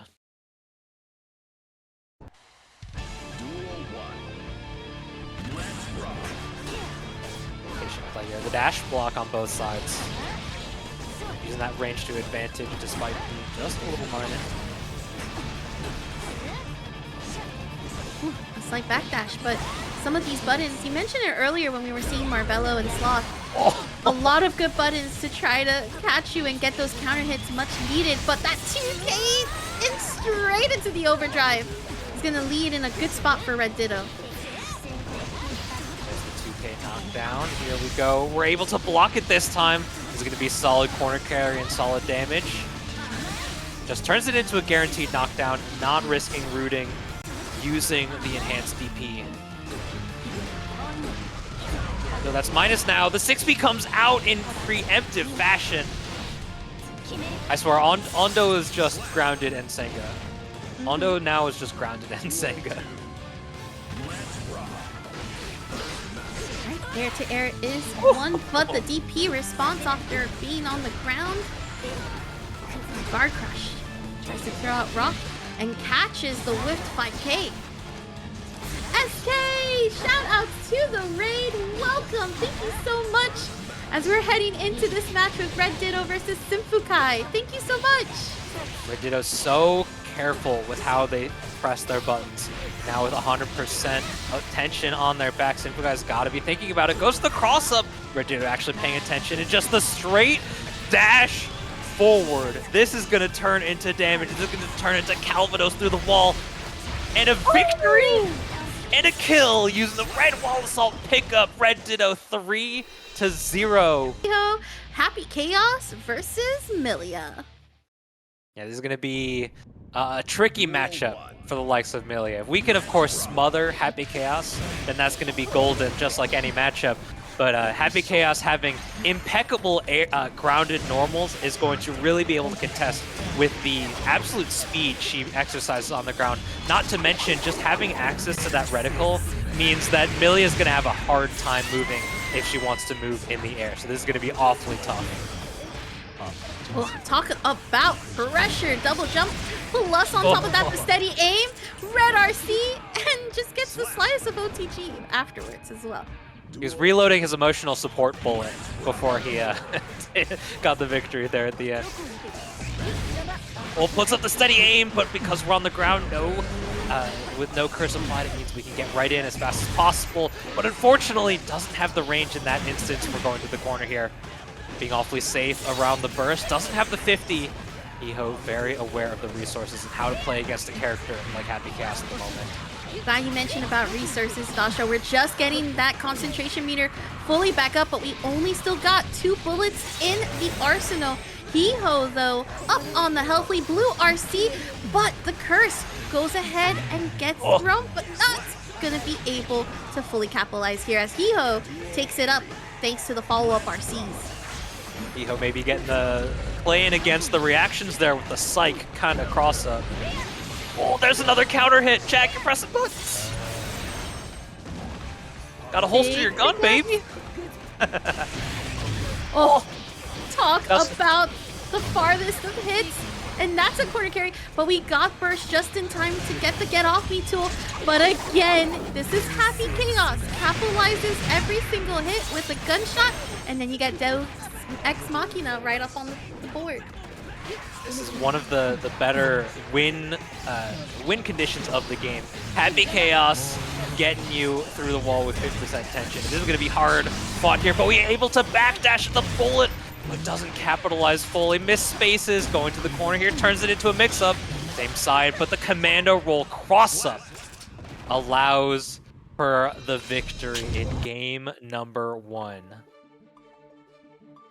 What a back and forth match, by the way, if I do say so. It was very telling in those moments, especially considering that, you know, Hiho's matching that pace, but once again, it's those slightest of hits that Happy Chaos just consistently capitalizes off of.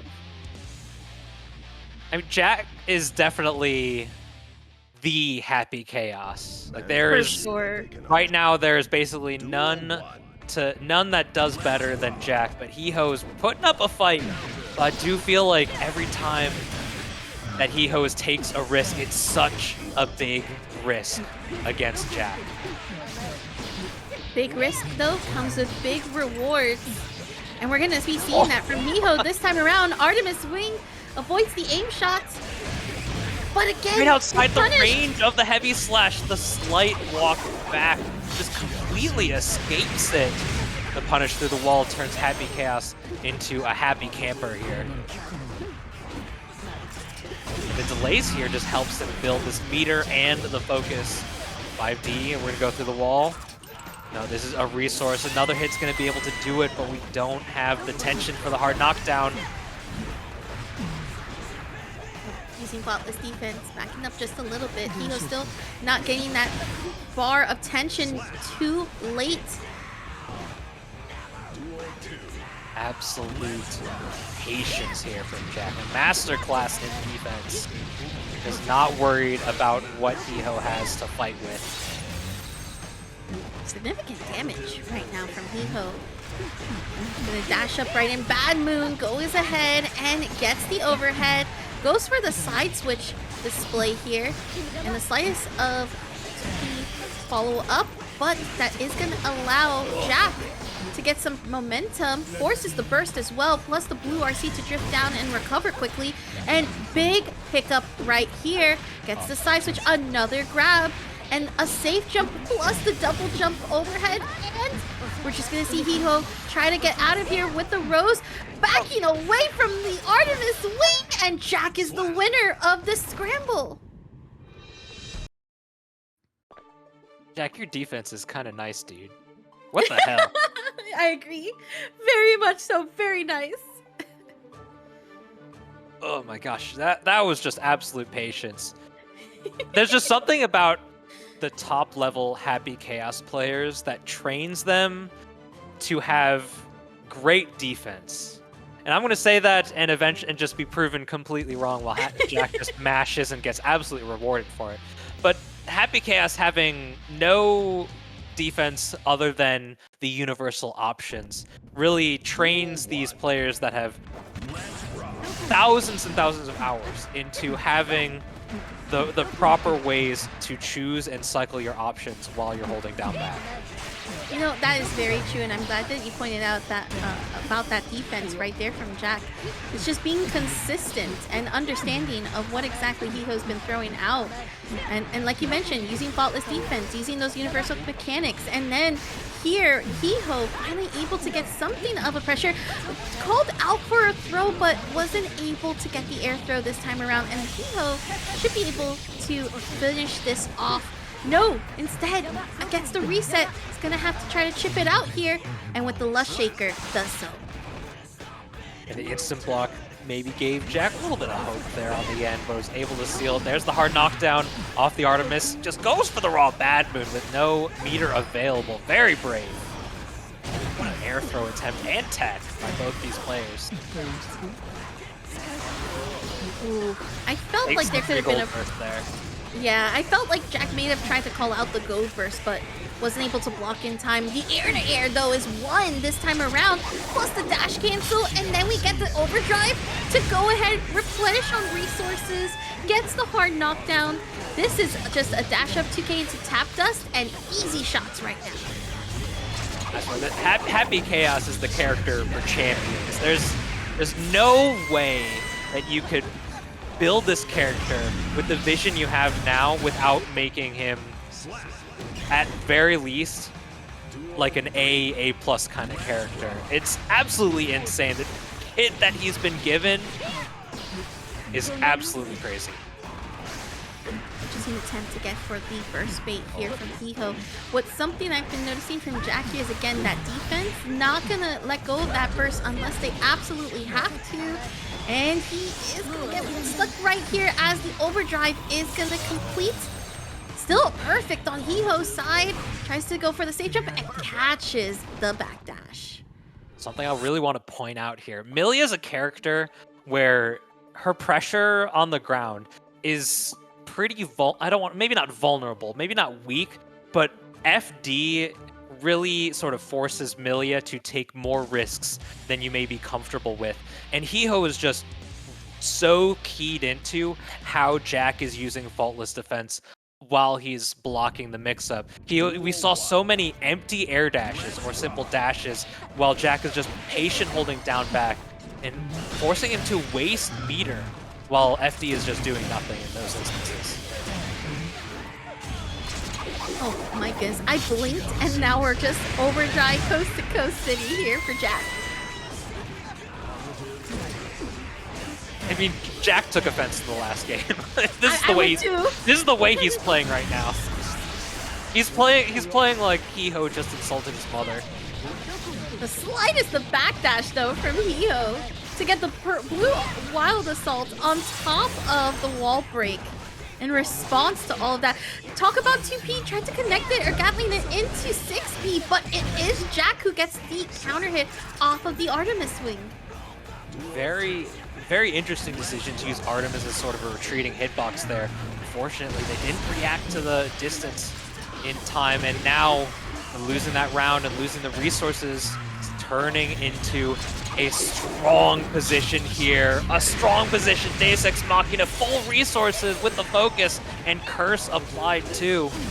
Even if you try to escape, there's no escape from these hands, from these bullets. They track. Ooh, talk about the faultless defense to recover from the overdrive. Blue wild assaults, but Hiho's gotta be careful.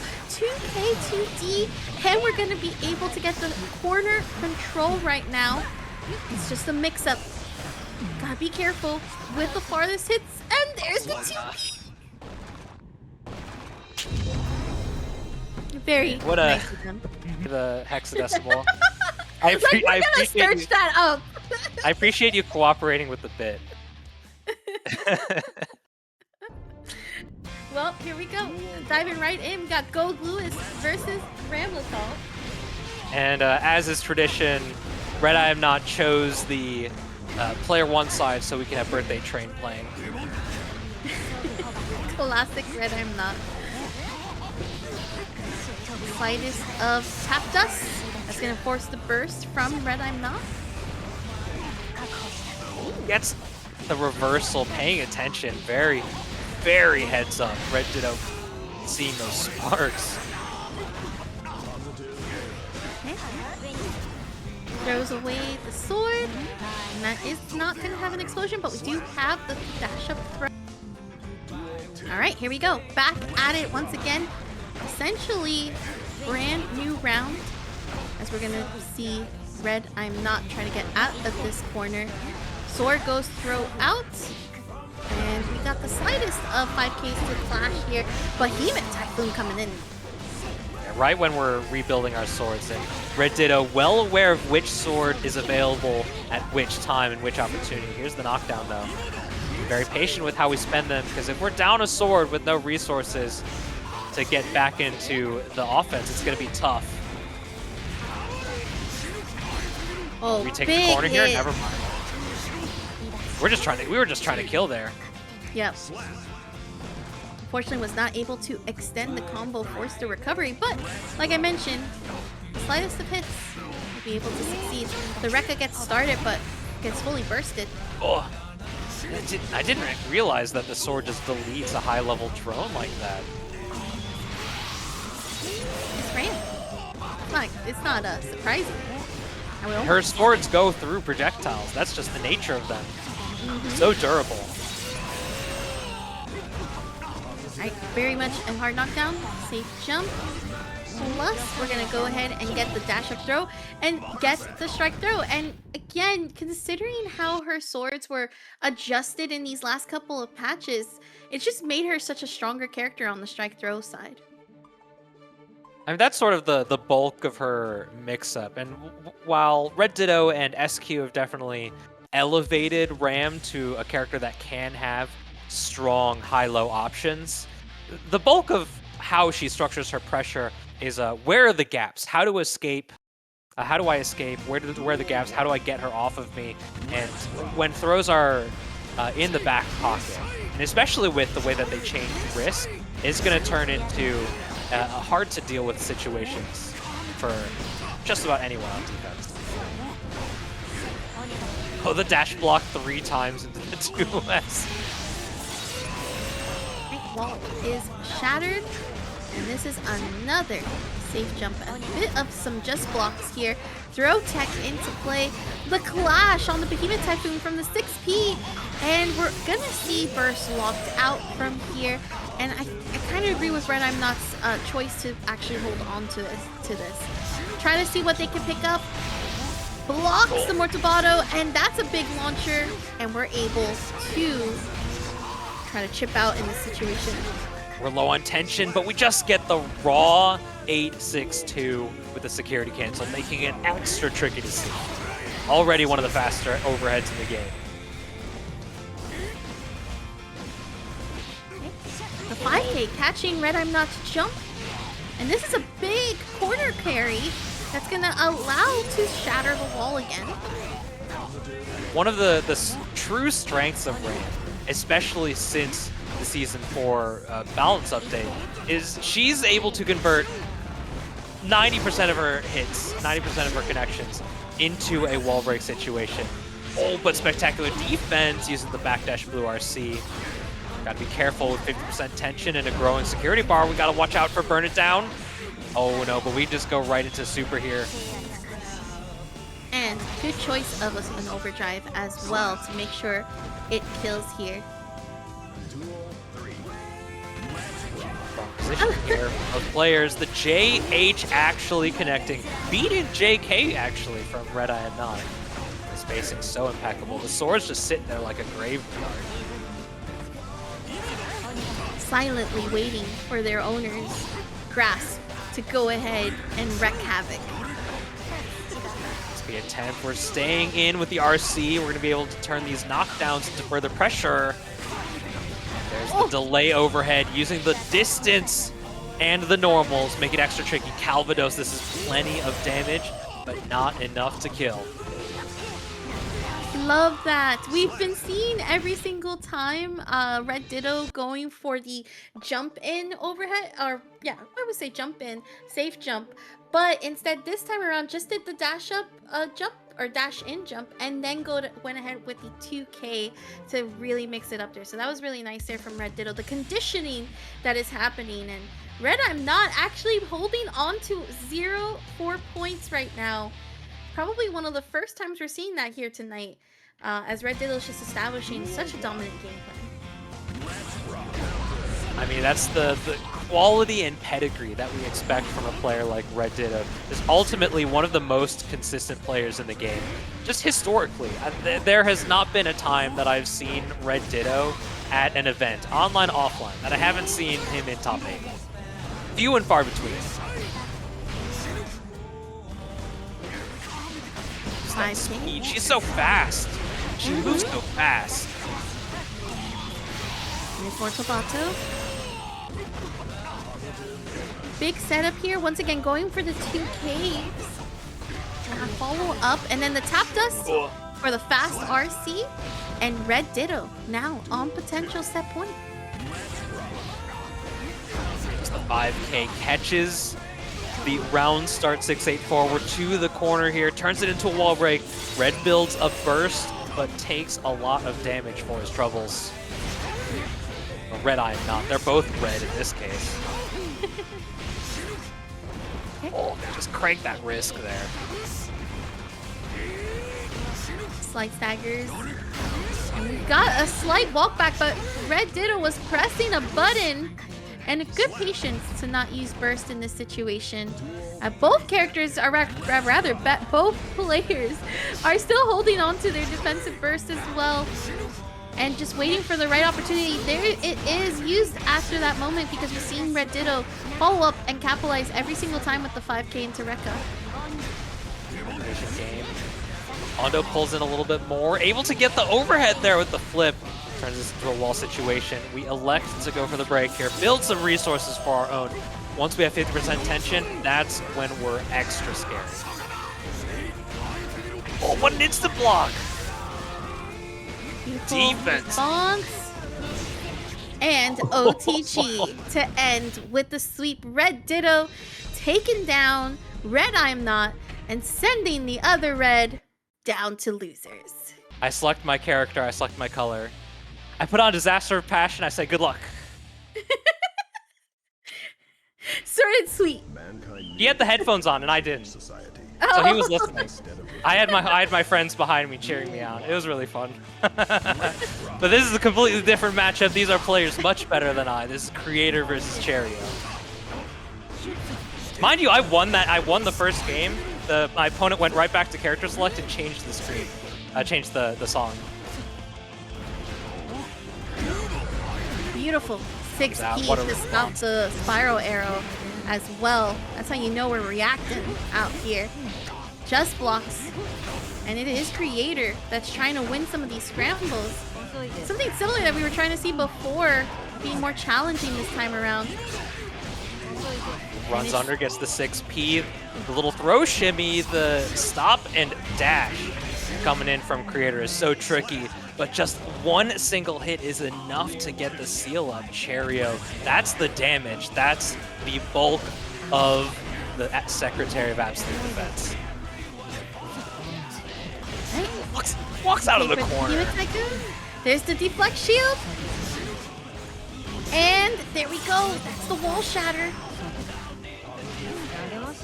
Oh, but the dash grab. Round start dash throw. Okay. Oh, that's a kill here. Unload the clip. That is the guts destroyer right there. Level 2 security Skyfish. Alright, that is Cheryo with the 1-up on the scoreboard. Fun times. I love some of these messages. Cause you know they're just looking at you with those smirk, right? Like those messages, they're like, yeah, we won that one. Alright, diving right back in. Cheryo's a bit of a fiendish man, I tell you. Is playing this Goldlewis guy has got to be a little something evil in your heart. Gets the throw here. I love that we're seeing more of those charged up dashes so that we can force Cheryo to go ahead and whiff a button. So great setups here. There's the blue RC to get the double jump. Great usage of the FD to make sure that you have to work for this damage, work for this pressure. That was all control too, by the way, with Kreator. What a strong offensive pressure right now we're seeing here. This is classic Kreator Giovanna. Oh, the burst there right before the side swap. Cheryo tries to send it right back, but Kreator had the burst safe setup in that instance. Holding down back while we're in there is just all it takes. Oh gosh, what a reversal throw. Dash cancels into Behemoth Typhoon. You can YRC the guard crushes now. Kreator, maybe you're just feeling confident with your defense. Just 2 circles? Is this enough? Even with 100 tension, it kills. Yep. I believe that was the max security on the Skyfish, plus on top of that wall shatter. It's just not looking good. And with 2 bars, 2 RCs available, that glowing Giovanna's got so much extra health. Goodness. Already coming across the 50% mark too. Could use a little extra health now, I tell you what. Okay, loses the air-to-air here. This is Kreator now. Able to continue pressure. Blue RC. Trying to take away the glow from Giovanna. 2D comes into play. One of the best 2Ds in the game, plus a counter hit, just in case you go for the burst. We're gonna make sure we take it all the way home. Not necessarily burst is safe, but keeping Cheryo cognizant of when the burst bait opportunities come. There's the poke. Okay, gotta be careful. Flips right over. The decision making from Kreator, absolutely immaculate. Weaving through and getting the victory. threading the Skyfish Needle to be able to get the hop into the win as Kreator ties it up on the board 1-1. That first game was just all Cheryo all the time. Kreator's finding that rhythm to feel the confidence so far. Duel 1.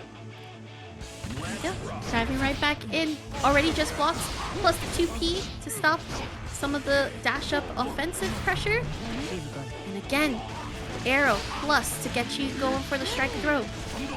I like the bravery and mindset that Cheryo is using, just feeling at liberty to mash. As a character with so much health, that is a resource at your disposal that you can turn into advantage if you can use it properly.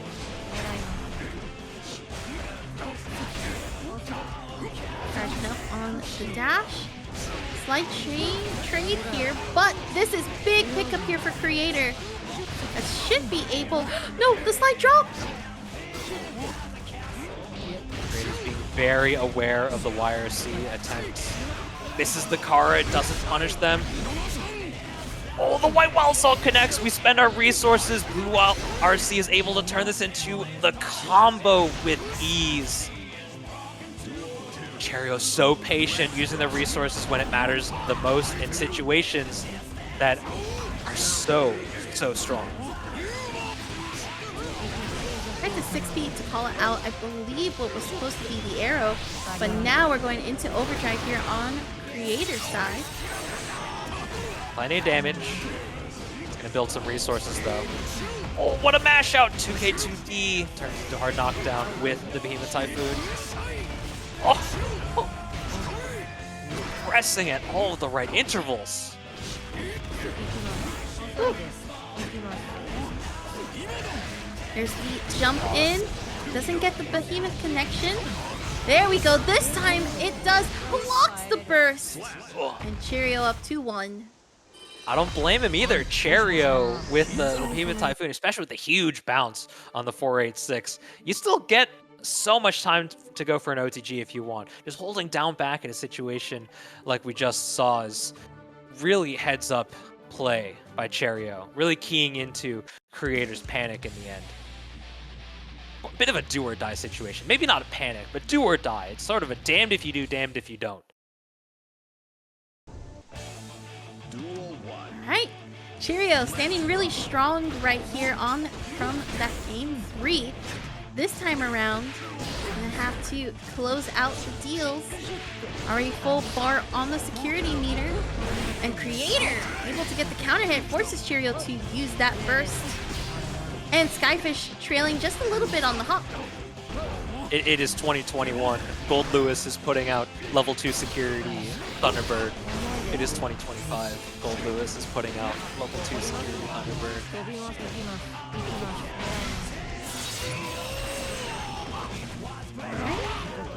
Oh wow, the slice of active frames right there on that 2K.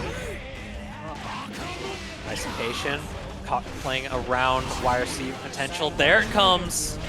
The distance, pretty content to deal with it. Oh, but we mash. The 6B comes out and takes the counter hit. That's a round up in game number 4. Kreator wants to take it all the way to game 5 and has the power to do so.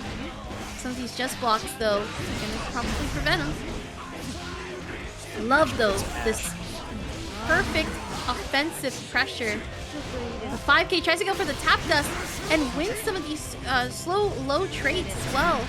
There's the hop, but this time around, Cheryo is going to try to connect. Gets the throw. Frame kills. They're trying to play around reversal super. Counter hit turns into a close slash, turns into a knockdown. Safe jab setup. It turns into down with the system. I saw the beginnings of an RC, but it's not quick enough.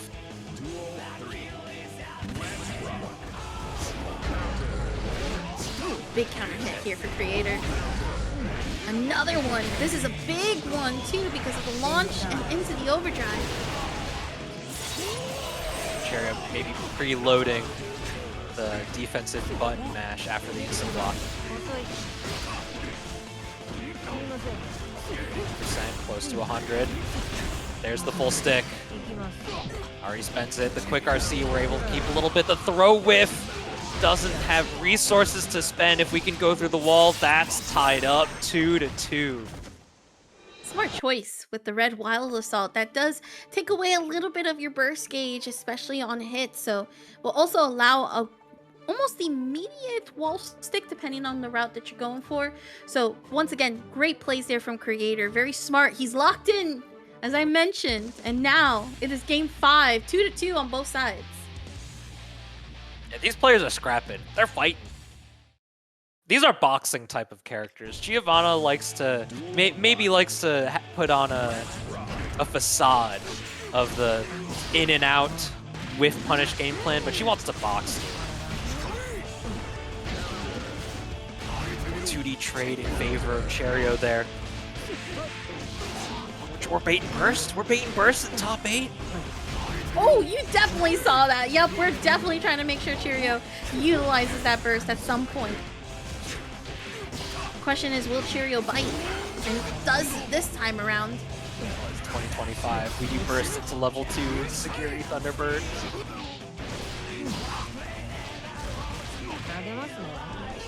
All right, that's a throw. Slide 2K. Love these insta blocks here. Throw I'm waiting tech. for the 1080s here. Oh, but we're able to get through. There's the YRC coming out when it needs it most. Big Huge 2S counter hit. Hey, if I'm Cheryo, I'm feeling that's a victory for me. Able to get the 2, but it doesn't knock down.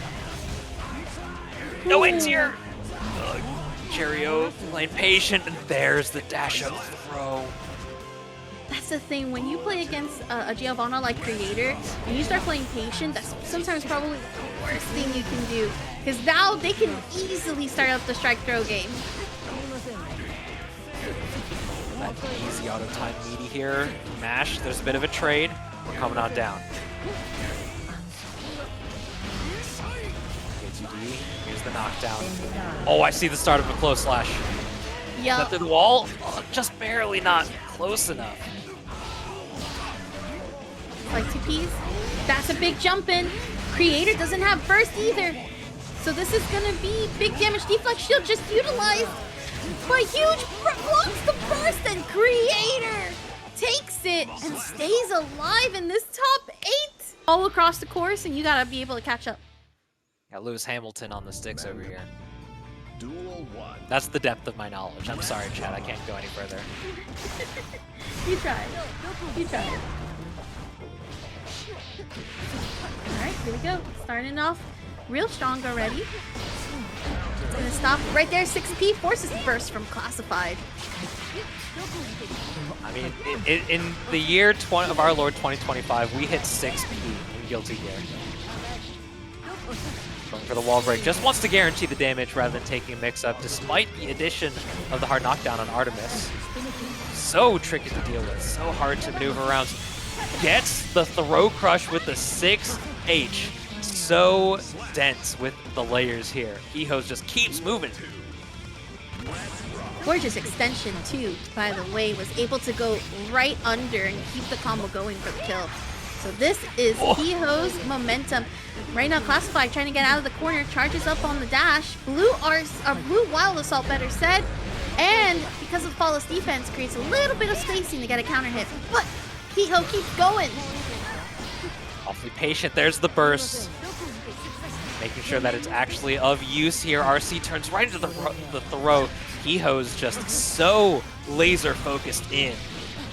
Oh, that ought to do it. I blinked, and Ehos already with 1 point on the board. Once you get knocked down, blocking is sort of or attempting to reaction block is a bit of a lost cause. You might as well just be guessing so much of the time. Once you block the first part, then you can start reacting. Once she's landed and you're blocking, then you can start reacting. But as soon as you get knocked down, then you gotta guess. And ooh baby, that's not the place I want to be. Indeed, that's a big counter hit here. No. Oh, we do see the burst. The very last end of the route. Double jumps to get some spacing. We're gonna dash up, get the close slash. Throw out this, and that's a big counter hit. Forces the burst off of Hiho. Puts out the raw heavy tandem top just in neutral. Dash heavy, dash bar slash turns into a counter, turns into a confirmation with the air juggle. Plenty of damage and strong, confident play. Classified in a very good position. That positive meter bonus with the hard knockdown. Trying to fuzzy out, we just get caught, counter hit.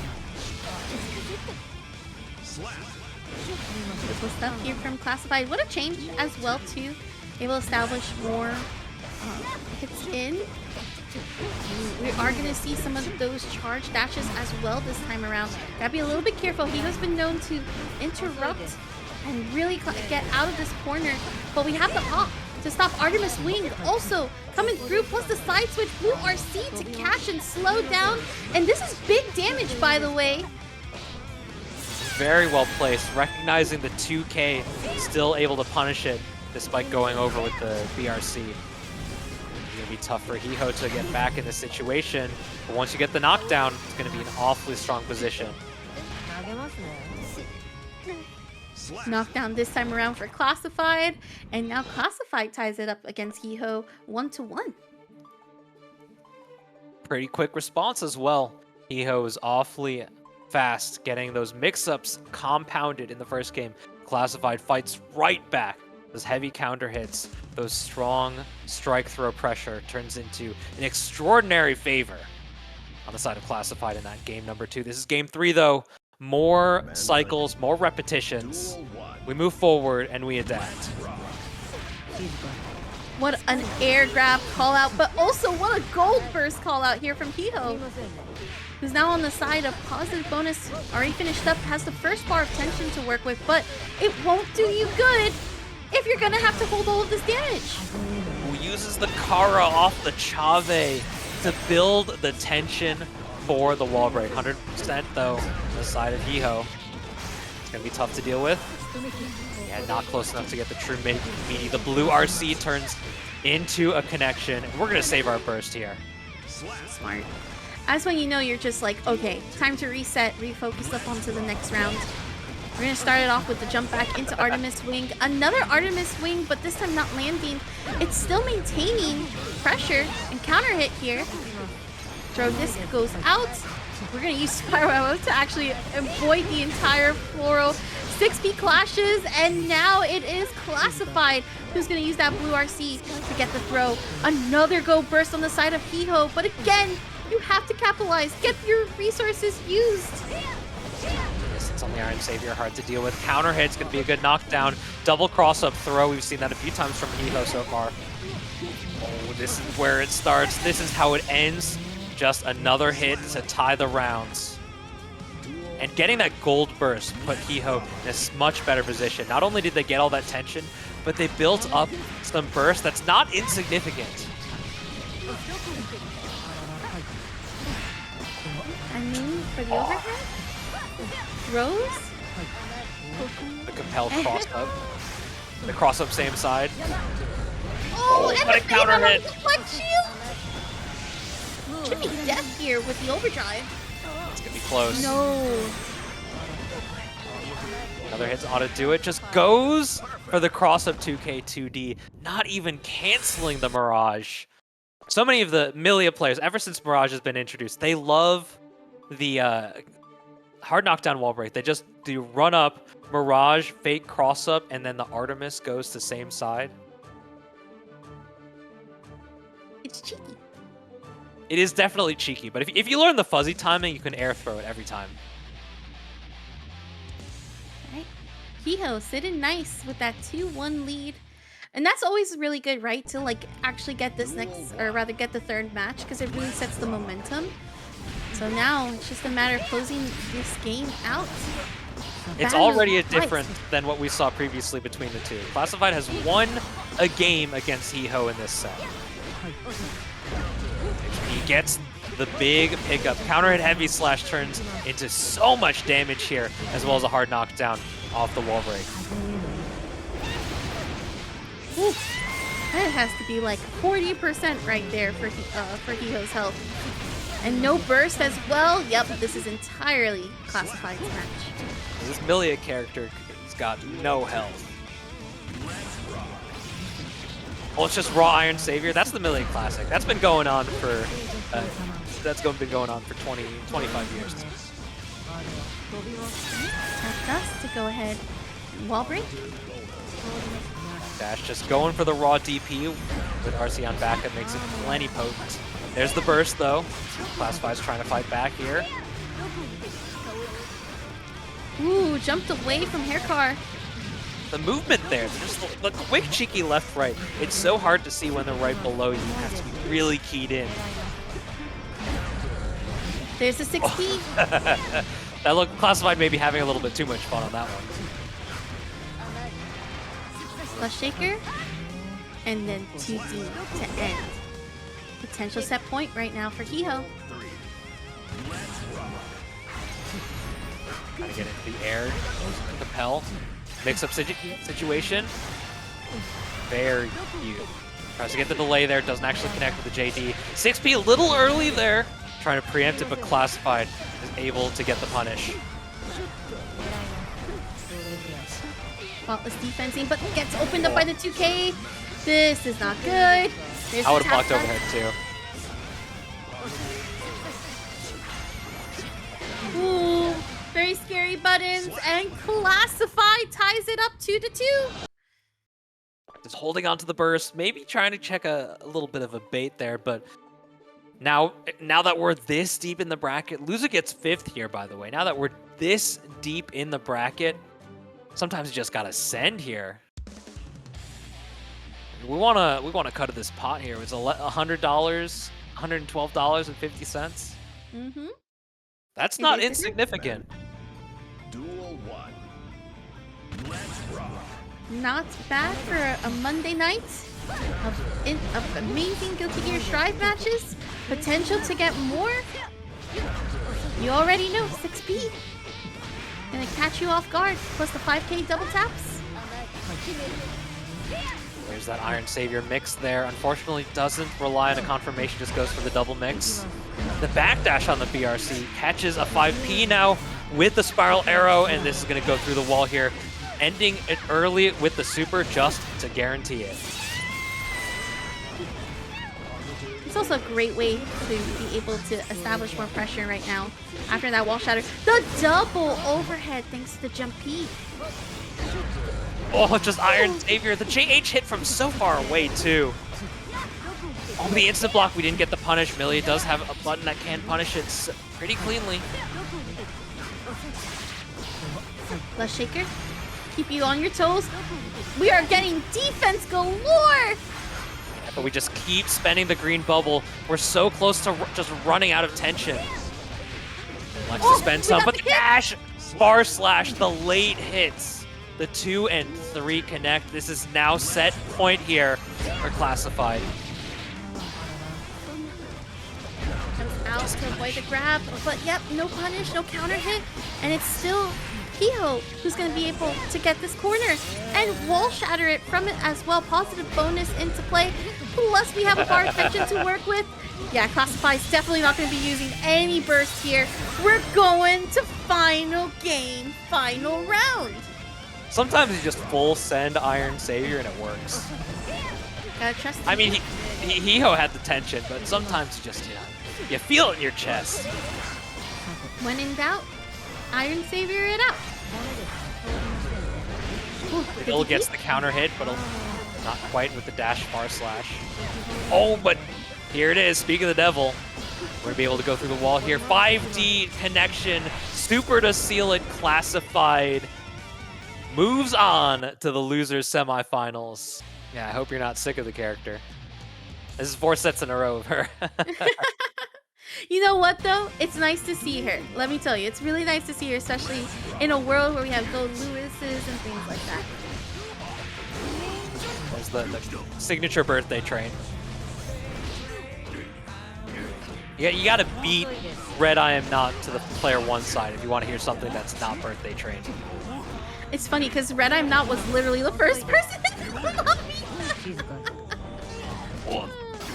Essentially a whiff punish. Gets that whiff 2K there. Kreator sitting just outside of the effective range, right outside of that far slash range. Quite enough. He's a big boy. Goldlewis has been eating his Wheaties. It's breakfast of champions. Maybe needs to eat a little more. Gotta believe in the Wheaties. Alright. Pressure once again. The Kreator just locked in every single time. There gets the charged spiral arrow. Tries to go for the grab, but was ready just in case with the purple RC in case it whipped. And then went for the DP to keep pressure. 2D coming through. There's Behemoth Typhoon. And that spacing on the enhanced spin kit is like just perfect for her to put out that 5P, especially against a character like Goldlewis, where he's simply so massive that you can just press the button and it still connects. Right. Doesn't kill, but does do a big chunk of damage. There's the YRC. Get off of me. Slide 2K. Stagger on the close slash. Big hit right here. Won't be able to build enough tension for that 50 bar. Does it safe jump? Are we blocking? We're blocking, but the Behemoth. Well, has to spend 100 tension like the rest of us now. Yep. You can't do 1080 PRC anymore.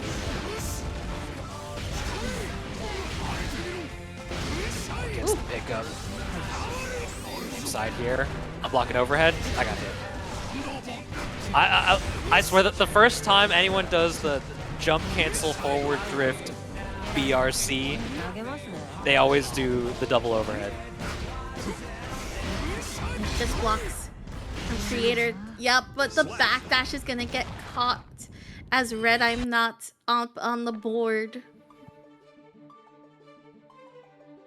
And this Goldlewis champion is something else. Goldlewis Dickinson.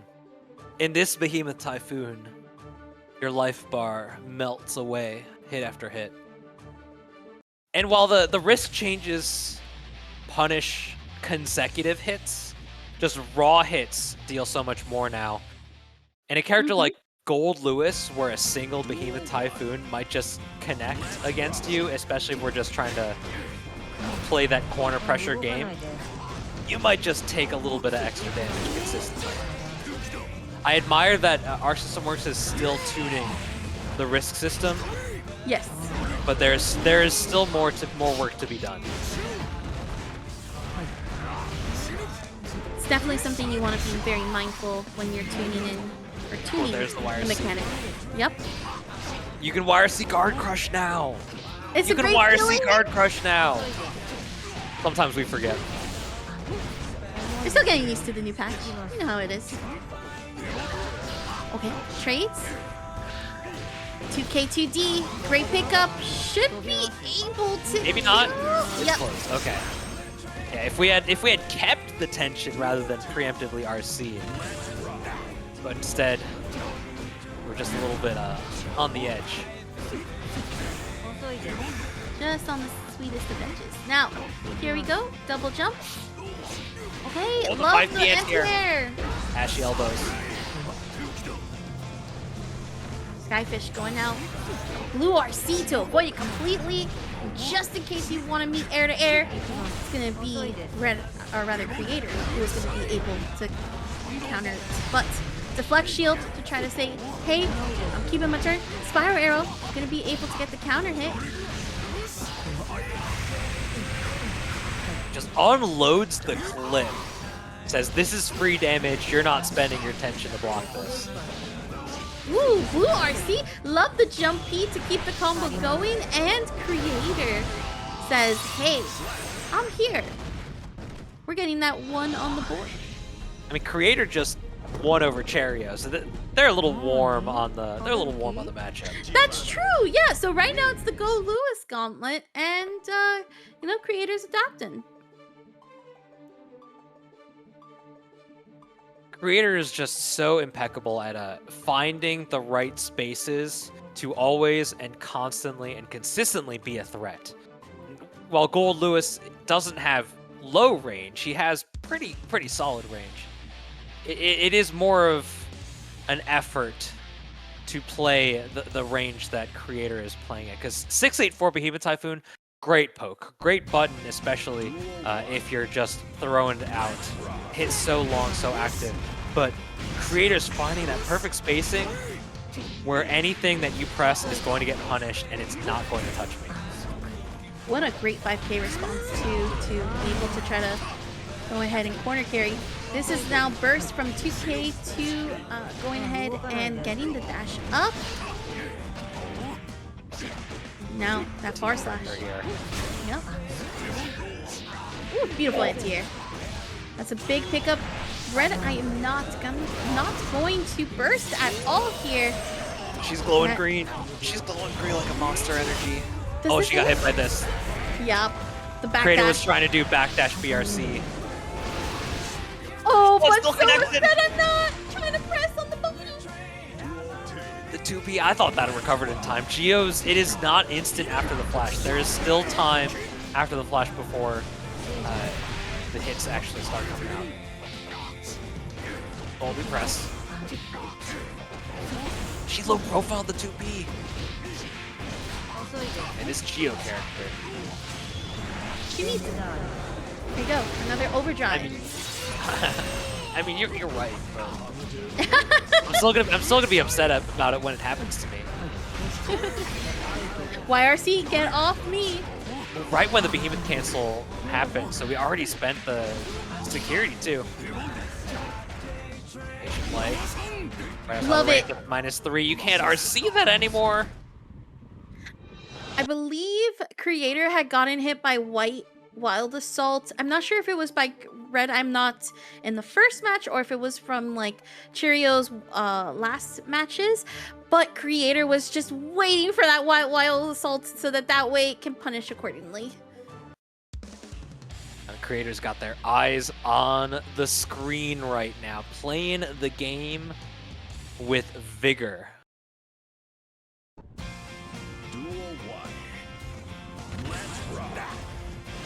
Right. 5P. Just Yep. a little. Just in case. That round start 5P has 3 Stooges eye poke vibes to it. Y'all know what I'm talking about? I do actually. Is that classic Stooges or like newer age Stooges? There's new age Stooges. Yeah, there was new age Stooges. Oh my God, Stooges at some point. Oh. There you go. The insta blocks Counter are hit. so good though. Just full swing. Lots of tension for both these characters. Another hit might be able to kill here. One more? Oh yeah. Super. Oh yeah. You were not surviving that. Nope. That is an overdrive. Plus onto the wall. Okay. Beautiful dash under to get the other side. Bit of a cheeky 2H there. Oh, there's the same side jump heavy slash. I hope you like coffins. Oh gosh. Quick throw tech forces the burst. Alright, Geo's glowing. Counter hit. We're not going to use the bar this time. And I agree with this, just because of this exact moment. Use your tension to get the blue RC, and now you're in potential set point. Keep him on the ground. There's that dash 5K. Keep me close. Same side. Delay maybe changed up a little bit. Something about the collision boxes. That was very interesting interaction, especially with the 2H to back him in.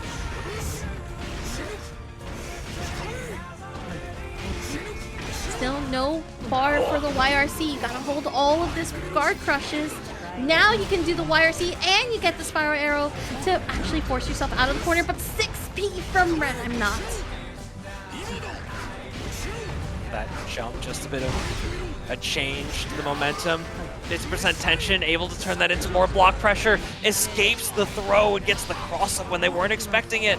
Now on defense, Red has to try and escape.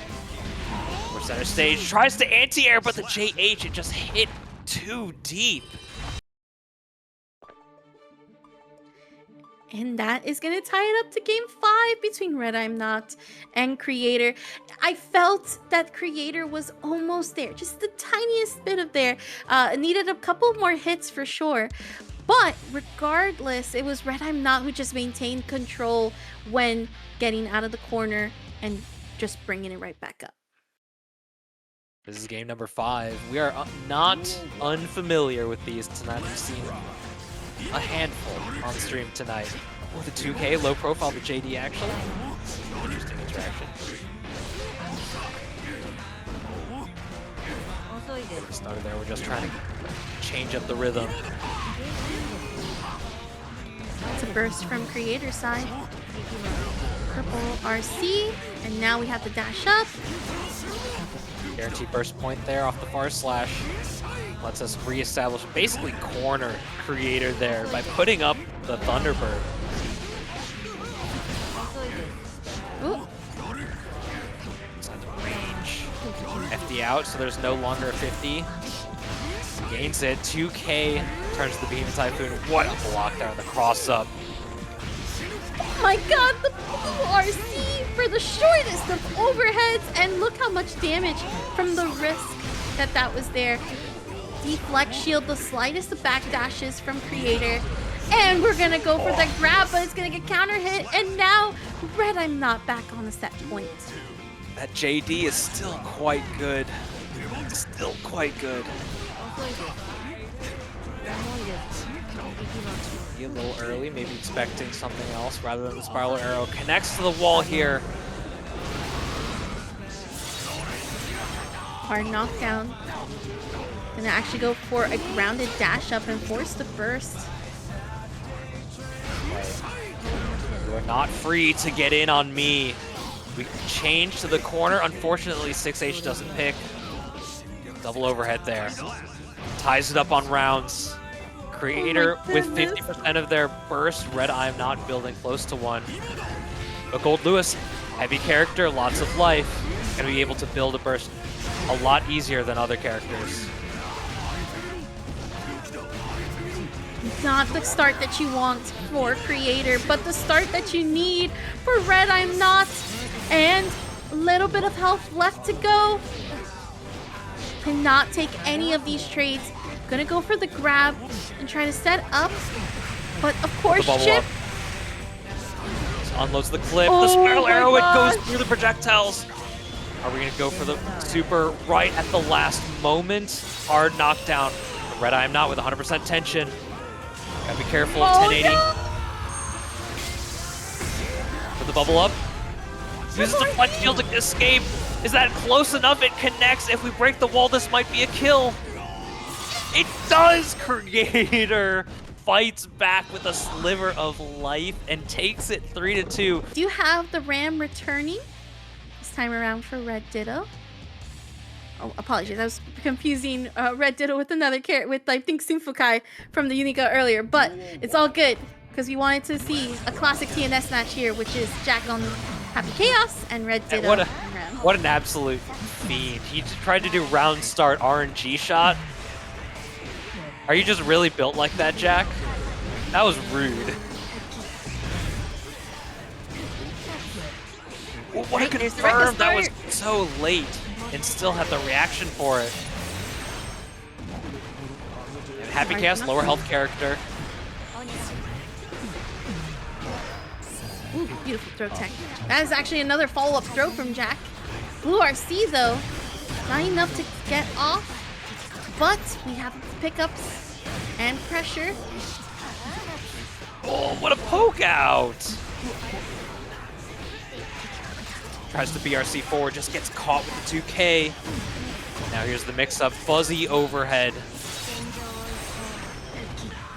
No one concentration meter right now. Tension, but there you go, 2K.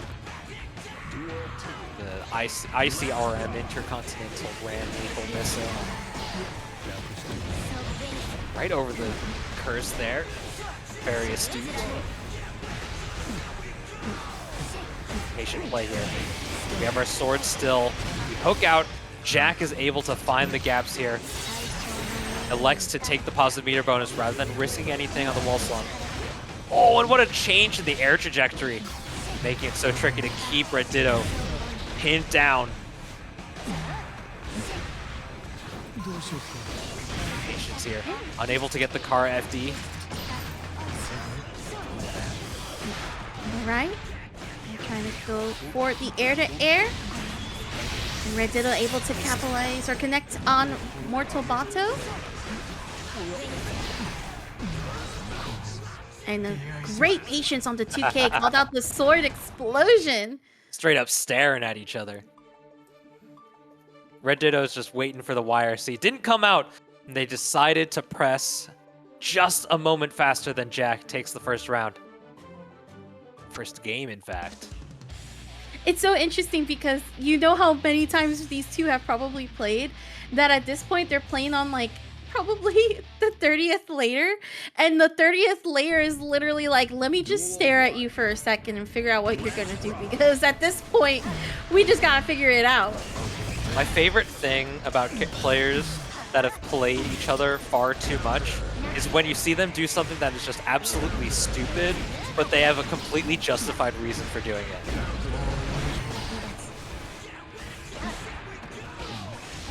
Okay, 2K. Push into the corner. There's the clean strike throw. RedDitto's so well versed in the strike throw pressure. Punishes the far slash, hoping that RedDitto didn't press anything despite having 100 tension. The burst is going to connect here. Very early. That was immaculate. Interesting. Drifting RC downwards and then ending it to get the tap dust to catch Jack off guard. I love the slight weight. There's no telling what I'm doing. I'm in neutral here. I don't have to rely on cancels. I can do whatever the hell I want. Oh, trying to get the wall side switch. Able to get it, but not with a combo. Right into the Mortal Bato, guaranteeing that we get the knockdown and meter bonus. And not giving Jack burst at an opportunity where it can prevent that.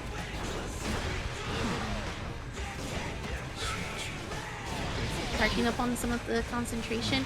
Still has a full bar. There's the throw. Red RC. Yep. We're just going to go for Mortal Bato just for looks and security right there. That's RedDitto up right now 2-0, I believe. Yup, 2-0. Just casually have 100% tension there. Casually. Well, it's no big thing. No big deal. Oh, this thing, I built it a little. I just built it, you know?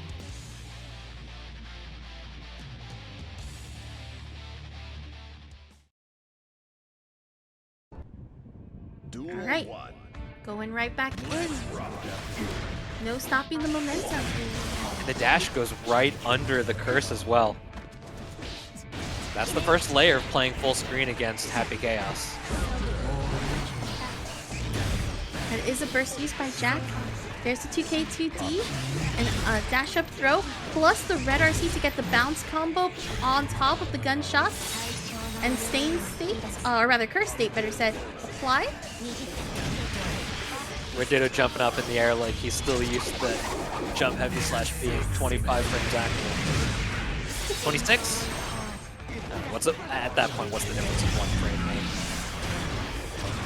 Gotta be careful. 50% tension.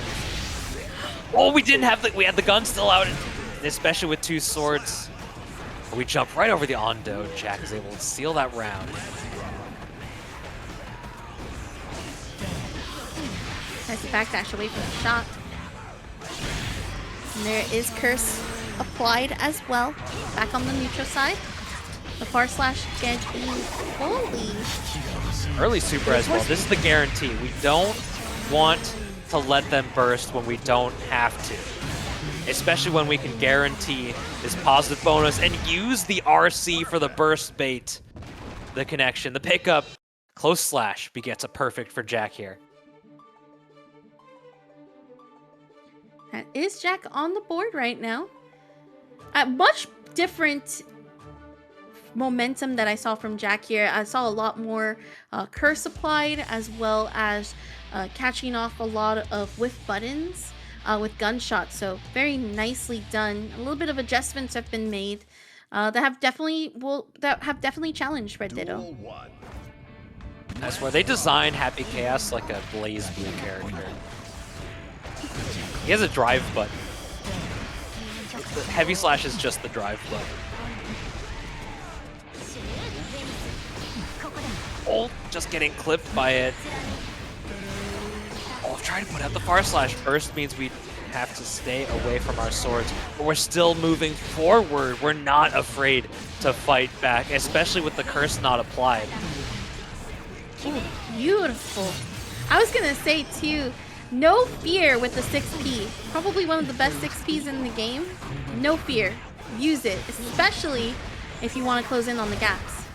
There's purple RC to force the sword explosion.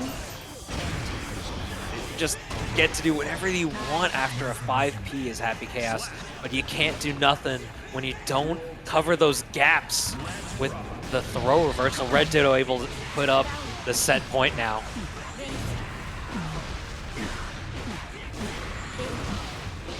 Oh, Big bounce combo. Especially after the far slash. The far slash maybe hoping for the heavy follow-up, but we didn't have the sword. Here comes the guaranteed burst situation. Oh, here's the pickup, here's the corner, a super to seal it. RedDitto, winner's side, grand finals. Indeed. It definitely won't be. Maybe the next match might be, but it won't be after this one for sure. Duel 1. Let's rock. Classified rocking the green, Kreator on the default outfit here. Which is already fuzzying out. Not afraid of these lows to catch the escape. We're able to cross up that JK. Classified is able to escape the corner. Alright, Kreator on the classic Giovanna color, by the way. Classified on the olive green color. And this is a big pickup here. Goes straight into the air super. Gonna get the wall break, put Classified in a pretty strong position. Gotta be cognizant of the 100%. We already spent it, 50 on both sides. Just raw heavy slash, able to connect. Classified takes the first round. How strong and how powerful you have to feel just rocking that heavy slash straight up like that. It's power, right? And also, what a call out on the DP from the purple RC to call out for Kreator jumping out of the corner, and a huge punish. Block on the burst, had the meter to read it, and leap as well. Classified up on the board 1-0 right now. That using that RC as a bit of a chain shift action. We saw the bubble coming out. We're able to punish accordingly. Classified pretty confidently in the driver's seat in that one. Kreator looked like they didn't quite have the answers. We'll have to see how we adapt and move forward. But Kreator, as you said, they're definitely locking in. Oh, the first game is always about the download. It's all data. Let's rock. And already starting off with the round with the slightest of 2Ks. Great challenge too to stop the charge up on the spiral arrow, plus a counter hit to follow and force Classified with no burst. Exactly what I mentioned. This is where Kreator is understanding. Was like, oh, you're gonna do this on the round start? Oh, you're gonna actually go ahead and challenge these strings here? We got you. Sort of the nature of the way that she pressures with her spin kick. It leaves her at a distance where she is not punishable, but she is at a position where she can just put a button if you're picking up the wrong option and turning that into an advantageous position. Right, Classified though, not going down without a fight on a pixel of health and a dream. Gonna go for the air super, but gets grabbed after. Awfully Probably. brave to Yes. just reversal throw there. That air super, it's something like +4. And Kreator with 100% tension could have done just about anything in that situation. Oh, but we can do a lot of things with that $20 direct donation from Pac-Man7654, helping these players get paid, especially for putting on a good show like we're seeing right now. No, unfortunate with throw. That's gonna force Kreator off with the burst. Spiral arrow goes out, but dashes right under and catches with the close slash, but does drop the combo ender on the route. 100% tension on the side of Kreator, though. We can feel at liberty to do just about whatever we want. And whatever we want results in a victory. That's a tied game here. We're fighting back. Bit of a cliche, though. Bit of a cliche for me is I like watching these players play the fighting games. One of my favorite things to watch when both players get to play the fighting game. You get to play the game, as we like to say. Did you think about the game? Well, you lost the game this time around. Up going through game number 3. This is momentum for sure. Both players have capitalized off of winning their game 3s to take it all the way to game 5. Now it's just a matter of, can they do it again this time around? We're leaning into it, maybe being a little liberal with the spiral arrows, but we're able to move forward, retake the corner here, and using that Chave just to guarantee it, but gets the clip. Gets the clip there. And clipping on through Ryoku-san with the raid. Thank you so much for trusting your community with us here at TNS. You are tuning in at the perfect time. We got Classified versus Kreator for our loser semis. Kreator right now up on the round against Classified. Play right outside that 2D range, the slight walk back. Classified trying to play a bit of a reactive game.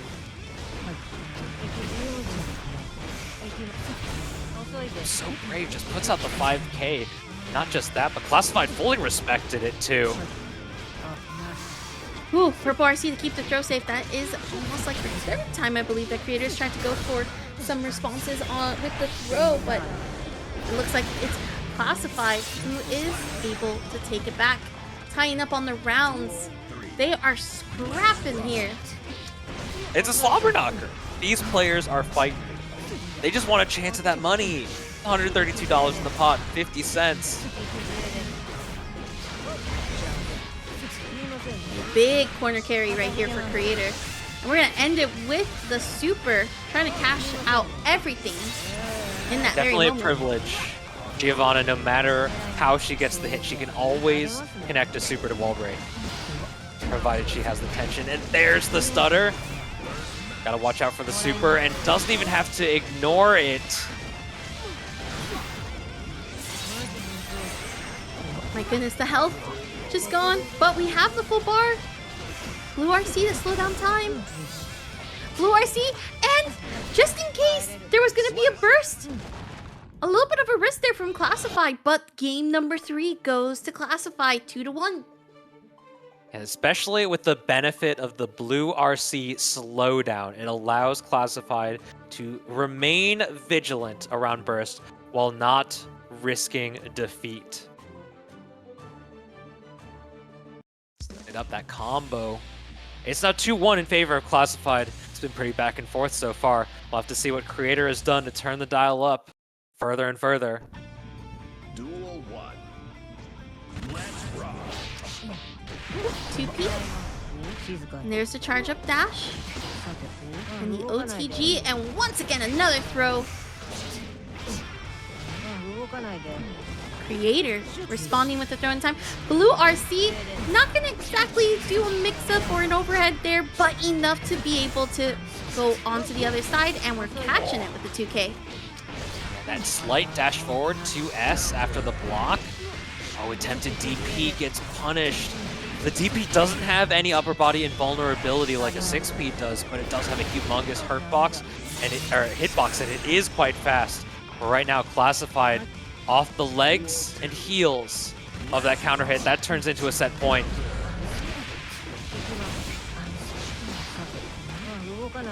Love the safe jump into the grab. The addition of the hard knockdown off the increased spin kick has been just so good for Giovanna. These players are getting so much mileage out of it. Yeah, no burst here. We want to save that, especially if we don't want to go for game 5. You want to have all your resources locked and loaded. Kreator also still sticking with the burst too. We got to play with this long horizon perspective. We can't just use burst whenever we feel the panic in our bones. Yeah, especially at this level of gameplay too. These are players that they have all the burst routes literally memorized in their book of burst routes. Oh, throw, drift, Roman cancel downwards, and this That's definitely a kill. is good. Yup. Game number 5. Despite the throw scaling, having that extra 50 is definitely what we want. And now we've returned once more to a situation we've been in so many times, even in just this top 8. This is our 4th opportunity at the game 5 so far. Our 4th game 5.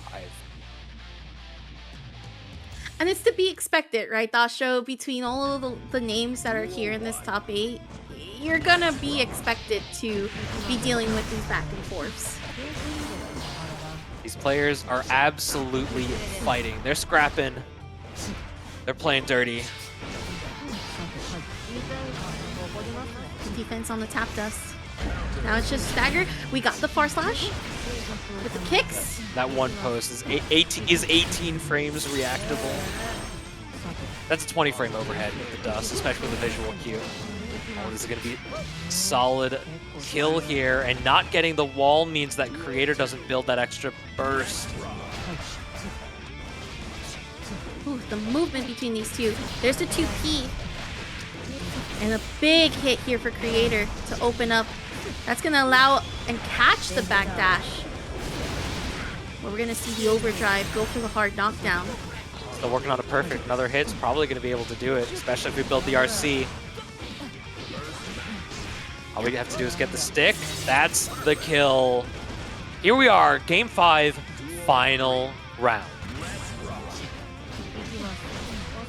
Ooh, very good big kick there. So now we have the first round start in favor of Classified. You have to be able to challenge here if you're Kreator. And you're gonna take a risk when you do that, of course. The double overhead. Oh my gosh. Not enough to kill. Use the deflect shield to reset the wall. That was so smart. But if you want to put it that way. I'm But saying if it that was works, it 5P. works. I don't think that was the flex shield. If you're going for a wall reset there, then you just don't do anything and you still have. It just more felt frames. so far. That is where it was confusing. It just, we would have to see the replay on that. But it felt so far to just do a 5D from that range. Giovanna is the kind of character that can definitely box with the likes of Happy Chaos, but once we get that curse on her, it's going to be a lot more difficult. And with the wall break here, that puts Happy Chaos in a winning position, one of the best victory conditions in the entire game. All right. Can only that's block easy. for so long. Oh, unfortunate drop there for Jack. Okay. Big hit. I mean, there's a lot of health that we gotta keep in mind here that was lost. And yep, there's the throw. Classified didn't walk far enough and just gets gripped by Happy Chaos. All right. And as a reminder, this is Jack, who is actually right now in Losers Finals with Classified, was taken down by RedDitto, who is sitting in Grand Finals right now. Get the J2K Pogo Hop. The Flex Shield, just an abstention from the mix-up, but not an abstention from pressure. Jack is going to be able to reload here, as well as get the wall break. 2 in the chamber, but Classified has one of their own with a 50% tension. Big counter hit here for Classified. Jack still had burst there, and we are going to get the steady aim into the gunshots. And that should kill with the super. That's gotta hurt. That's the first one up for Jack now. Jack is looking just as strong as he ever has here in this match right now. Classified feel doesn't like- quite have the answers just yet. I feel like Jack is just looking to speed run, right? Like, we all know that Jack's probably still feeling the salt wounds from RedDitto's earlier, because I think that was actually the first. Let me just double check real quick. That was like a 3-1 victory there for RedDitto, so you know Jack wants just to get back onto that grand final stage, but Classified won't make it easy. I mean, if Jack wants to win, it's getting pretty late. It's almost 11 o'clock for him. So that OTG. Moving in closely. Gets the commando roll, but classified with the block. Doesn't get the throw tech. And now we have Jack in our faces. No Very bullets. close there. Jack is just so willing to fight without bullets. The burst comes out, and that's able to get his resources back just now. Limited supply of ammunition, but as you can see, like you mentioned, doesn't phase Jack. And we also have, of course, the super to restock on all of those bullets. And He didn't this get caught should in be the able to bubble. be... Yep. He didn't get caught in the bubble. There was no slowdown. Just sort of the nature of how Happy Chaos is built and the fundamental systems of Guilty Gear. He's just so good at building meter because he's always doing something. Whether that's putting up the shots, whether that's reloading, focusing, he's always doing something. And by doing specials, even in neutral, you build that extra tension. And there we go. Ball is shattered. Okay, dodges the curse ball. But still, steady aim plus the gunshots. We are low on concentration meter, so that is still not stopping Jack. Again, good Happy Chaos players will be able to manage their resources, but also create the best condition for them to recover all of it. And something really important about playing against Happy Chaos, you kind of have to manage his resources too. And so far, Classified just hasn't been able to get an opportunity like that. Oh, what a domineering performance so far, even when Jack has 0 bullets. And that's another thing that's so prominent about these top level Happy Chaos players. They are not afraid to fight without bullets. It's interesting, out of bullets, but not out of options. I mean, we see like alternate versions of the like 2-step character, whereas like Happy Chaos without Focus, Abba and normal Abba, Zato without Eddie, Jacko without minions. Happy Chaos is still so good without bullets. They happen to give this character some of the best full-screen presence in combination with top-class normals. IP for the wall shattered. And again, those normals can come into really good plays depending on when you get that offensive pressure going. But we have Classified, who just lost in the blink of an eye their corner pressure because of a purple RC that just led to Jack able to re-get the wall. Puts the gun away, the blue RC comes out, but we elect not to press anything just to stay safe. The low kicks take the defensive escape, and now Classified down in the possible last round. Jack on set point. Okay. Oh, mashes out. He's just pressing. There's just Double jump. There's got to be something in the water.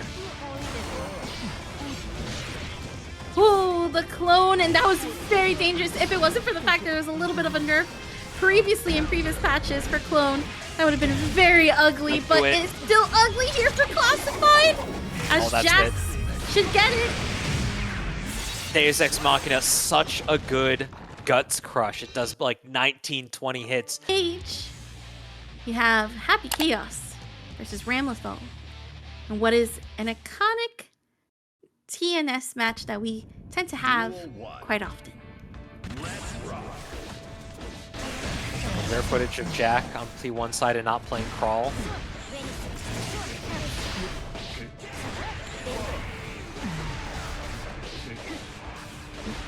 Okay, and we're gonna see reset to neutral. Swords are back on to RedDitto's side. Bit of a similar situation. Ram without swords, Happy Chaos without bullets. Here we go. We're gonna reset our resources here. Strong position. We'll have to see if RedDitto can even escape. We'll be able to push to the corner. YRC comes out, sends Jack away, especially at that range. Ram is a little bit more potent.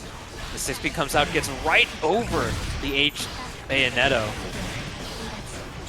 Well, that was cheeky. One bolt in the chamber. Are we going to reload? We're out of resources. We have a 50 though. Oh no! Not keeping track of those resources on the side of Jack. We're gonna get the air-to-air. The explosion off of the overhead. I swear, we saw a similar situation in game 1 of the last set. Jack just made one crucial mistake in the end where he probably could have killed if he had made one slight decision change. RedDitto's able to seal it up, and now we're down around here. RedDitto uses their burst though. There's a sword. Explosion. Especially close enough to the corner.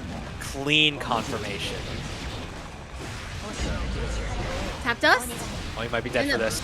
First safe. Yep. Oh! Because I'm surprised that didn't wall stick. I think RedDitto was expecting the same, but the Ondo catches the backdash here and puts RedDitto up first game in Grand Finals. I think because of the slight hesitation on trying to do the route with the burst bait, the wall stick didn't stick through, and the 2P was the attempt to try to get it, but I think in that route it was just not enough hit advantage to do so. Yeah, the strange intricacies of the wall are a bit of a mystery, especially when you don't start the combo so close. But right now, RedDitto is just gonna ride that high and see if we can turn it into another victory. Already starting with a strong start, that /whiff punish, and going for another one. Especially the full charge. Right into the Mortabato with one sword, that's a little bit of extra. Big hits! Oh my god, I blinked and everything just slashed through! 16 in-game seconds around. Alright, burst is used on RedDitto's side. Spend the burst early in round 2 when you already have the victory. It's pretty standard strategical thinking. RedDitto able to get out scot-free without the 50% spent, but the BRC puts you right back into the same situation, especially when we have positive meter bonus. This builds another stupor to use. Oh, Mortabato, right on the hard knockdown wake up, by the way. 6P, and we're gonna hold on to the bursts. Just tell me how you really feel. Another 6P, Red Wild Assault. Getting the burst out early, that's gonna be pretty good for RedDitto. Doesn't catch him advancing, but now we're going right back. Oh, chat, tell me what side that was on, I don't know. I'm guessing that was cross-up. In hindsight, I wouldn't have blocked that though. Yep. First time it worked, second time, not so much. We have the rock, though, to get punished for throwing out the curse ball. Throw tech in the air. Patient here, using that extra range. Catches with the flip, the explosion gets the confirmation. 50% tension, this gives us the wall break. But we got 100 for Jack. Happy Chaos, no reversal to worry about. We're gonna be able to get the hard knockdown with the BRC. Okay, throws out Purple RC, gets the grab. That's a fast red Roman cancel, and that should be able to kill thanks to the wall bounce.